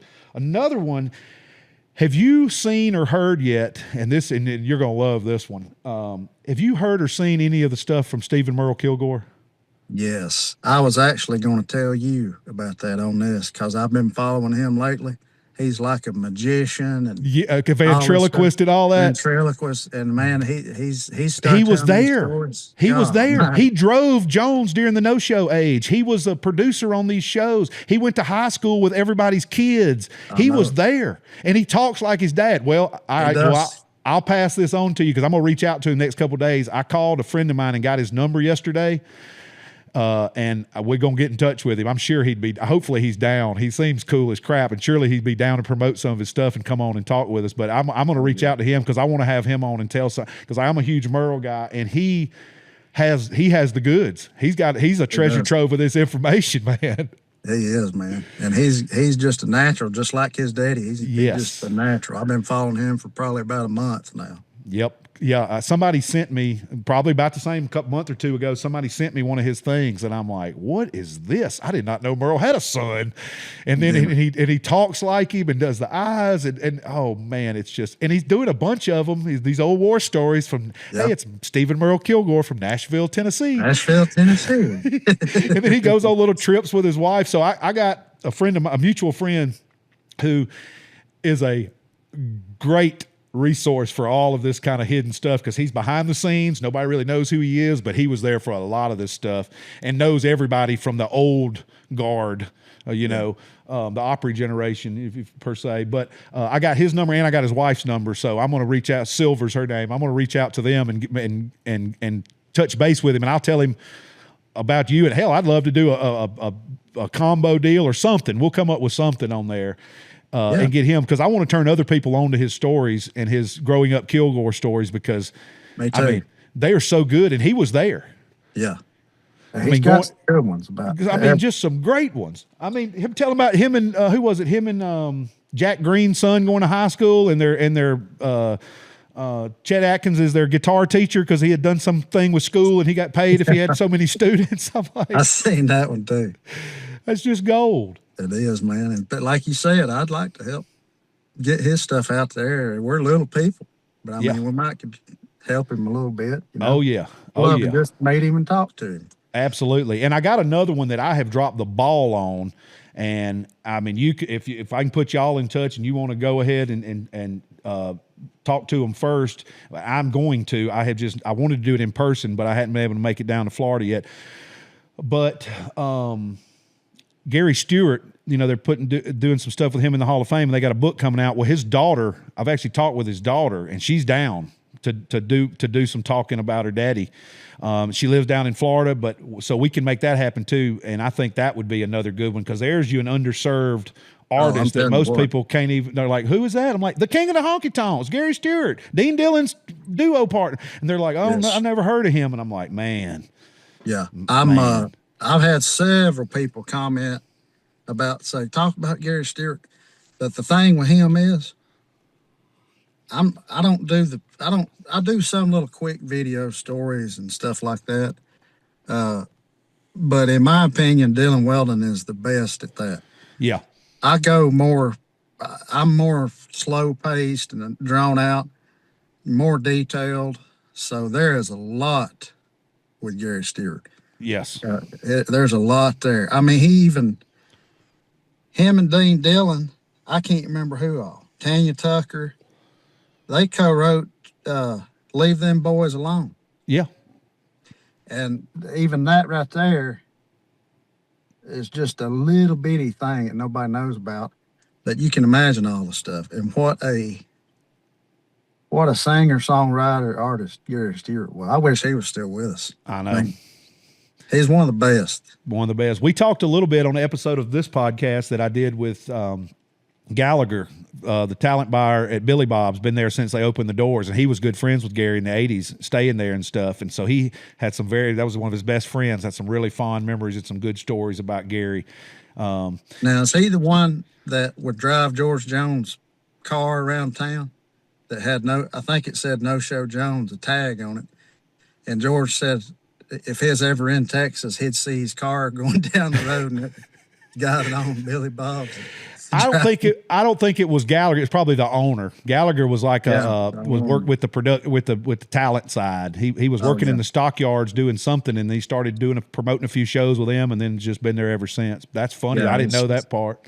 Yeah, David Bellamy told me about that. That's good stuff. Oh yeah, Bellamy Brothers, absolute gold there. That's one of them bands that you see, and they're still just as good as they ever were. And they go to Switzerland every year. Everywhere. They may be out there now. Yeah, I saw them. They were just going somewhere overseas. They were in Germany or something a couple of days ago. He invited me out years ago. I flew out to their ranch for a week and stayed with them. We wrote songs and awesome. Just hung out. And I mean, that was another one of them moments. Like, am I really here? You know? Mm-hmm. Yeah. Just as good as it gets. But those, some of those underserved ones definitely need to be, and talking about vehicles, that's like David Allen Coe pulling up in the mysterious rhinestone cowboy hearse in the front and then run around and hide and just try to draw some attention, and then run out the car to try to get some. I mean, Coe, what about Coe? Let's talk about that real quick before I go through my last couple questions. So Justin texts with Coe every now and then just to keep in touch. He wanted Justin to produce an album for him about 10, 12 years ago. We just never made it happen. But it's cool because when he texts you, at the end of his text, he always puts DAC, like we don't know who we're talking to, you know what I mean? Yeah. But you know, there's some pictures out lately of him not doing too well, but also some chatter about a new album coming out and some new stuff from him. But he is to me, is probably the most underserved artist of the legend era that does not get the love and was almost, to most people listening to country music coming up back in the day, if you had a Hank Jr. album, you probably had a David Allan Coe Greatest Hits album right behind it. Yeah. He was just as big of an influence to a lot of us, you know, as Hank was, and Waylon and Merle and all these guys. But David, what a songwriter. And singer. I mean, he could sing. Can play about any instrument. And like you said, wrote Field of Stone, and also wrote, I mean, these crazy redneck anthems, you know. I mean, it's just, it's incredible. The only David Allan Coe story I've got is, you remember when he had that wreck in the Tahoe? Yeah. When would that have been? Mid 2000s? Yep. 2010, something like that. Because we opened for him with Wayne Mills, the bar in Birmingham called Zydeco. The first night my friend bought Zydeco, well, now we're friends. We became friends that night. He had David Allan Coe play, and Wayne Mills opened for him acoustic. And that was the start of that. And he had his bus out there, but the whole time he sat in his Tahoe outside the venue. I remember that. He just sat. They brought him a salad. He ate it in his thing and never got on the bus. I thought that was weird. But well, he had that wreck, and I mean, if you've seen the pictures, he's lucky to be alive. That was rough. Yeah. But when he came back, they had a fundraiser for him in Kentucky that I got booked to play on. There's Dallas Moore, bunch of people. Love Dallas Moore. That's my brother. Met him at the Floribama 20 years ago. Still buddies. I hadn't seen him since that night, but I met him that night. Just a nice guy. And Danny Shirley, a good friend of mine, Confederate Railroad. He introduced me to David. David had a cane, and his wife Kim was with him. And David got up on the bus, and Confederate Railroad had recorded a new album called Lucky to Be Alive. So whatever year that came out, it was about the year before that. And really good record, too. Blue Miller from the Gibson Miller Band produced it and wrote a lot of the songs, co-wrote a lot of the songs on it. But anyway, David come up on there, and he sat down right by me, and Danny introduced me to him. And he's sitting there, and I got his security guy, because he come up there, too. Danny knew him. He was sitting across, was on the bus. He was sitting across in that little, you know, couch or whatever. And he took a picture. David's looking off, talking to somebody else, just, you know, sitting there like this. And I'm just sitting there smiling. But I said, man, I heard you wrote Jack Daniels, If You Please, when you was 10 years old. And he said, well, no, I was 9 and a half. He just went into the whole story. It was about 10 minutes, you know. Yeah, Danny took him back there and played him some of their new songs and stuff like that. Him and Danny, that's another. That could be a series on Danny Shirley. Oh, yeah. And the history of country music. Before Confederate Railroad. He was Coe's band. People don't know that. Paychecks. I mean, he booked shows for him. Yep. He did all kinds of stuff. But, yeah, that's the only David Allan Coe story I got. I love his music. And most people don't know Warren Haynes was in his band, and I mean, exactly. With those big white socks, you know. I mean, he's another one, man. Warren Haynes, I love his. He's probably one of my favorite guitar pickers. Yeah, my two probably favorite artists ever, and I love a bunch of types of music and different music, but top two is probably Allman Brothers and Hank Jr. And then I got to go with. You know, Louis Armstrong's one of my. I mean, I can go down a rabbit hole of other people, but the top of the heap for me is Allman Brothers, and I love Skinner. It's not that I don't love Skinner, but to me, Allman Brothers and Hank Jr. is probably top of the heap for me. I would say probably Hank and Skinner for me, because you can't put a Leonard Skinner album in. You know, I know. You don't have to skip nothing. Absolutely, every song they had was solid. Yep. Hey, speaking of albums, and we just talked about David Allan Coe. What about that album he did about when he was wanting to be a pirate for those couple years? And the song about take the jib sail down, boys, take the jib sail down. You know that album I'm talking about? It's like Caribbean Dreams or something like that. It's called. Yeah, something like And he's got his kids, I guess, playing on the record, because during the cuts of the album that made the album, he's talking to him like, son, play this different, or son, do that, you know, and it's kind of jangly, but I guess they recorded it on a houseboat somewhere or something crazy, but it's absolute gold nonetheless. Yeah, it is. And there's another one that he played that night, that fundraiser. He got on stage and played just a few songs, you know. He had just had surgery, almost died, I think. And he was making his comeback. There's news crews and everything out there. And he did a few songs. He said, I'm gonna play a new song. And he had a ringtone on his phone. It just sounded like an old rotary phone ringing. You know how loud it was, like an alarm clock, just loud. And he held it up to the microphone and played it on the microphone. That was the beginning of it. Wow. And then they just kicked it off, you know, after that. There's just gold stuff like that, man. He is a you could have I don't know why nobody's done a movie. That's what I'm saying. Johnny Knoxville's trying to do a documentary. I heard about that. I heard him say that on Rogan recently. He did, and I hope it happens. Me too. God Almighty, I hope it needs to, because he's he was right there with all the legends, and he doesn't, because he had the bad albums and IRS problems and the racist stuff or whatever, and it took him out of the fold, and then, you know, so very underserved and definitely influential to so many. Needs some love. Well, let's. Yes, sir. I'm gonna jump on these real quick, and that brings me to this, and we'll go on to usually my last question. What's your Mount Rushmore of music? Got 4 to put on there. It's tough, I know. Man, of any music, just any music. Okay. Well, Hank's gonna be taller than everybody else. I'm gonna say Waylon, and I'm gonna say Merle Haggard, and then probably Skinnerd. That's strong. I'd go see that festival. Yeah. Yeah, I'm in the same, and mine bounces around. You know, I feel like I got to put junior, and I want to put senior in there.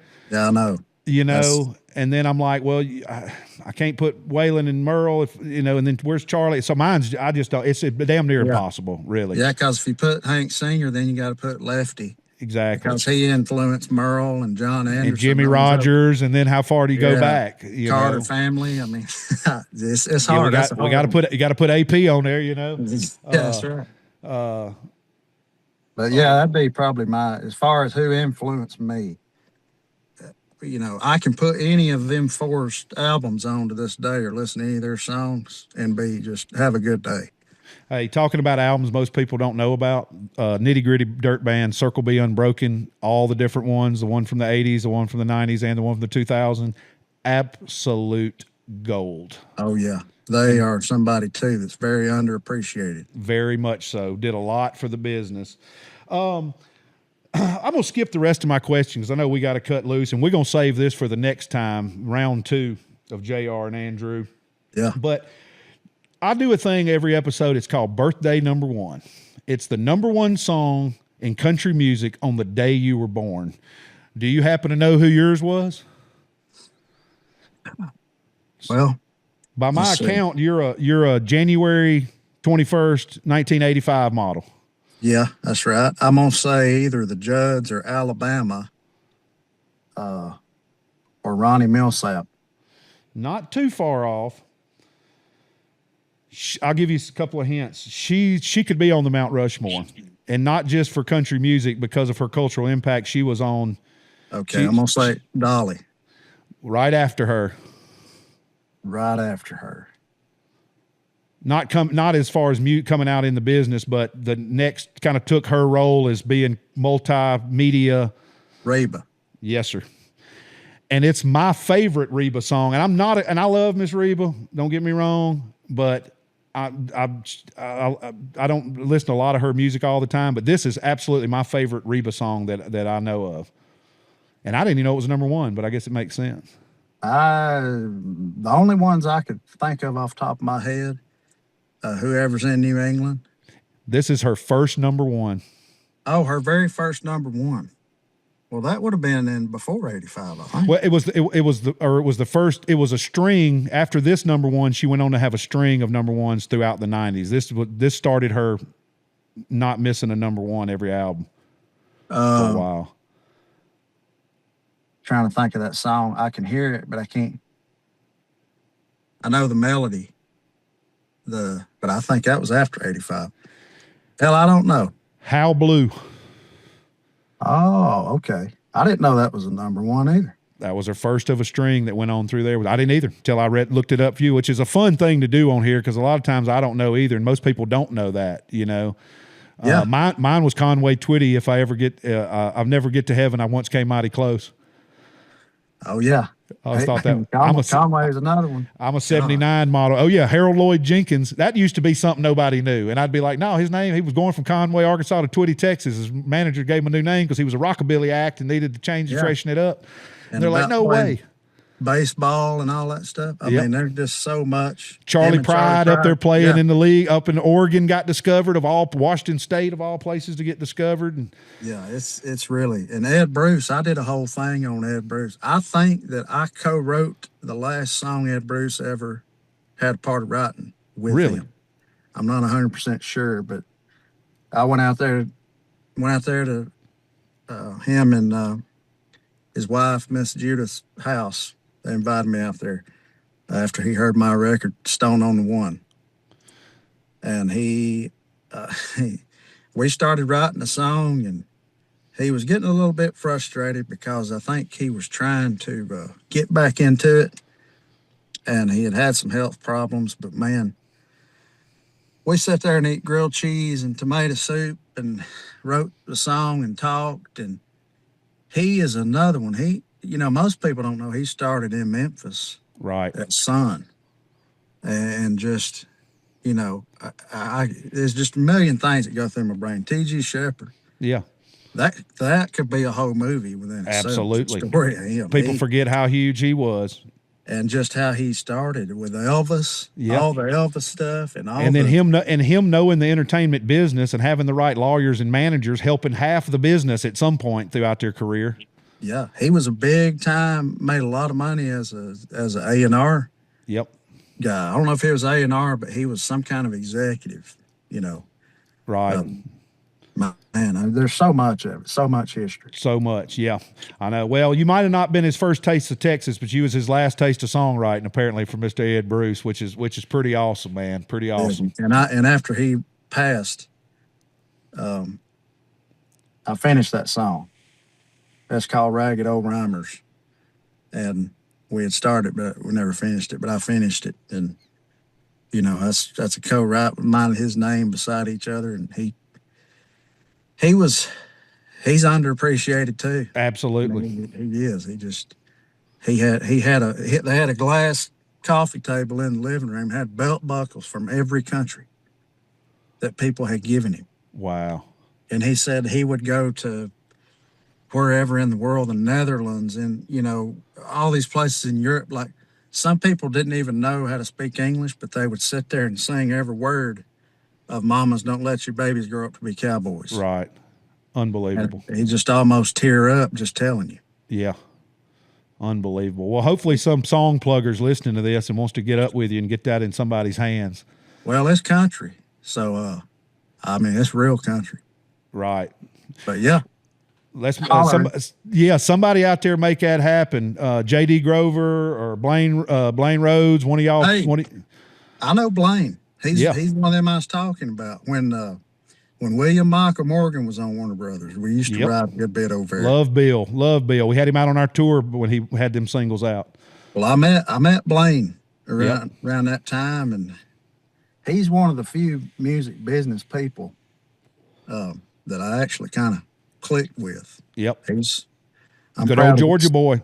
Yeah, he is. I'm proud of his success. And absolutely. He just seems like he's never changed. Yep. I like that. When I met him, he was living with Dustin Eichten, who works for Kerry Edwards now, KP Entertainment, and he worked for Sony when I first met him through Alabama connections, and then he was at Capitol Records when I was there with John. But anyway, he had two roommates. One of them was Blaine, and because, fun fact, fraternity brothers with Luke Bryant from Statesboro, and their third roommate was a then unknown songwriter who was also merch guy for Luke and was another fraternity brother of theirs named Cole Swindell. And I used to make fun of Cole. He'd be over there writing a song, and we'd be over there drinking beer and partying and grilling out. And I'd be, what you over doing? Writing number one? Ha, ha, ha.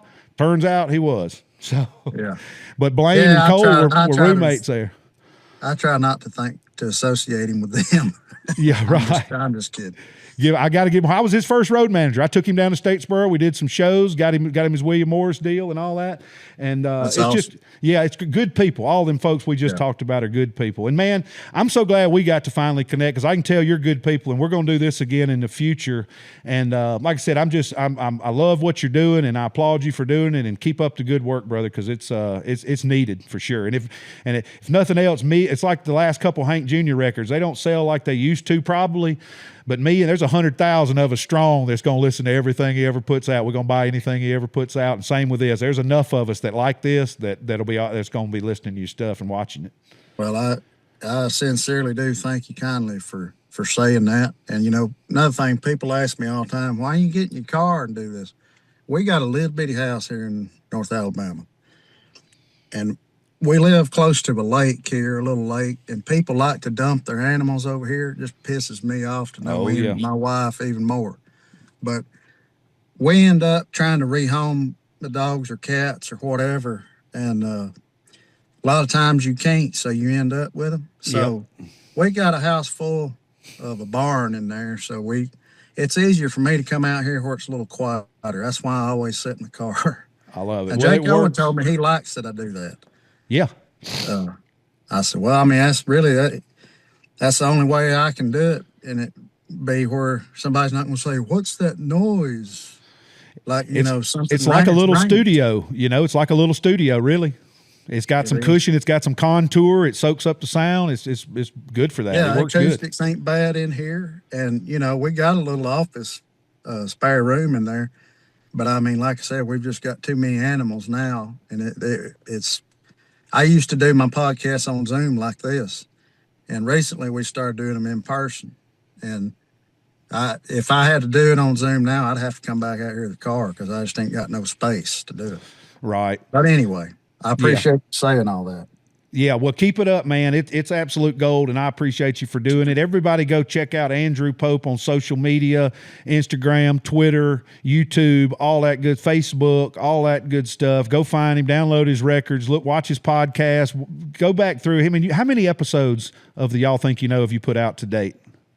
We just did the 200th one, and I got my old buddy Dan Whitney to do it because I went and seen him the other night. I've known him. Did you go to Omaha? No, we went to, he came and did a show in Oxford, Alabama. Gotcha. And I hadn't seen him in a while. We've been friends for close to 20 years. Man, and I that's said, awesome. man, he told me the story about going to Willie's 4th of July picnic in 03 or 04. And he told me that a long time ago, and it ain't never left my mind. And I thought, I wonder if he's ever told this. And he said, I don't think I've told it on stage, but I don't think I've said it anywhere. I said, well, man, I'm coming up on 200th episode. I said, I hate to ask you, but I think people will love it if you wouldn't mind sharing this. Yeah. And he was nice enough to do it. So that's awesome. That one just came out, and we're on 206 now. 206, man, absolute. Yeah, that's incredible, brother. Yeah, you met him 20 years ago, and I actually just met him last year. We did a private party up there, and there was 100 guests, and he was one. And everybody doesn't know Dan by his real name. That's Larry the Cable Guy. That's right. For anybody out there listening. And he was absolutely just as good as gold. Wanted to come meet Justin. We hung out, and we sat up there and drank beer while he watched Justin play. I mean, just as good a guy as you're going to meet. He's a great human being. Yep. And the podcasts, we've done quite a few of them. That's something I started in 2020 during the world shutting down and all that mess, just because I was losing my mind. Yeah. And I was trying to stay in touch with some folks that I had met. Yep. To try to bring me a little closer to home. The very first episode, you'll like this, was Eric Bischoff. I saw it. I went back and saw that. I love that. That's gold, man. I said, man, I told him what I was doing. I said, I got on Amazon, ordered some podcast stuff. I said, you was the first person that came to mind to kick this thing off. He didn't hesitate. Yeah. And That's absolute. That's awesome, man. Yeah, I saw that, and I saw your list. We've had a bunch of those people, like John Schneider. We had a great talk with him, and obviously DDP and some of the others. So that's what we'll do on the next episode. We'll just go down the list of who all we've done podcasts with, and bullshit about them a little bit or something. Because I mean, yeah, man. Because you can't go far enough, even on a 3-hour podcast. You can't. There's still more to dig. Yeah, we could talk. I could already tell we could talk all day if we had more time. And I tell you one that's got some great Toby stories and can probably get some of these answered for you if you wanted to. Is I've been talking with him a bunch lately. Cletus T. Judd. Me and him became friends recently, and the way we became friends was the first episode of this podcast, the JR the Handler show I did. I guess I started it last year. Was right after Morgan Wallen, and I didn't plan this, was right after Morgan Wallen was on Saturday Night Live and kind of walked off and said something about on the plane going back to God's country. Well, my guest 4 days later was his road manager, Jeff Gossett, who is one of my mentors and best buddies as road managers. And Jeff's old roommate tour manager him while was Cletus T. Judd. So he put us together, and it's funny, the couple degrees of separation. Jeff moved to town because he had met Rhett Akins, moves to town. Rhett don't have a job for him. 2 days before he goes out on a run in Texas, his merch guy quits. Jeff goes and does the merch. He's been Trace Atkins, this one, that, everybody's road manager. I met him with Brantley Gilbert for 10 years or so. He's one of the legends now, but it all started with Rhett, and They were all splitting up. Cletus, they were all three splitting up a place or something like that. It's a small world when you start telling these stories and experiencing them. I mean, Yep. it is a small world. It's wild. It really is. I It's love beautiful. Cletus. I had his albums, and Yes. I remember all that. She's got a butt bigger than the Beatles. Yes. God almighty. Genius stuff he come up with. Genius. He's like the originator. Yeah, and he just did a remake of the I Love NASCAR. I love this bar. I love NASCAR. He just did a remake of it with modern names in it and stuff. Oh, I need to go check that out. He got Mark Wills to sing on it. It's gold. I've heard, I ain't never met Mark, but I've heard he's a nice guy too. Nice guy. Just really knows country music. And Yep. Georgia boy, I think, ain't he? Yep. Another one. Yeah, my buddy Terry, who's with us this week, is John Party's guitar player. That was his gig before Southern Holler. He played 1970 something. He was playing with him during all that time. Small world. It is, man. It really is. All right. Well, we'll let you get back to that herd in the house and tell everybody back home we said hello, and we'll do this again real soon, brother. I appreciate your time. Yes, sir. Thank you for having me. Good to talk with you finally. Yes, sir. We'll see you down the road. Y'all stay safe out there, everybody. We'll see you here real soon. For any of you first-time listeners out there, at the end of each of our episodes, I like to do a little reading out of a book I've had that I've got a lot of use out of over the years. The book is by Mr. Charlie Daniels, and the book is called Let's All Make the Day Count, The Everyday Wisdom of Charlie Daniels. Number 87, teamwork. Not looking to your own interests, but each of you to the interest of the others. Philippians 2:4. I found out in my early years as a band leader that the way to get a bunch of musicians to stay together and play together is to hire players who all have a common interest. The band has been in business for more than 45 years, makes payroll every 2 weeks, and nobody once hired loses their job for anything less than incompetence or loss of interest. But the job comes with expectations. I expect everybody to be on time, to leave town or going to a show, and in their places on the minute for the start of the night's performances. I expect the sound out front to be good for the audience, and I expect the light cues to be on the mark. When the show is finished, I expect our equipment to be packed away safely in the truck and ready to roll to the next show. I expect the bus drivers to get everybody to the next stop safely and on time. In return for what I expect from my employees, I will give them job security, an amenable work environment, a check that won't bounce every 2 weeks, a sympathetic ear, and a friend you can depend on no matter what comes your way. It's a two-way street. There's equity on both sides. It's called teamwork, and it sure works well in all endeavors. If you're not part of the team, you're part of the opposition. Let's all make the day count.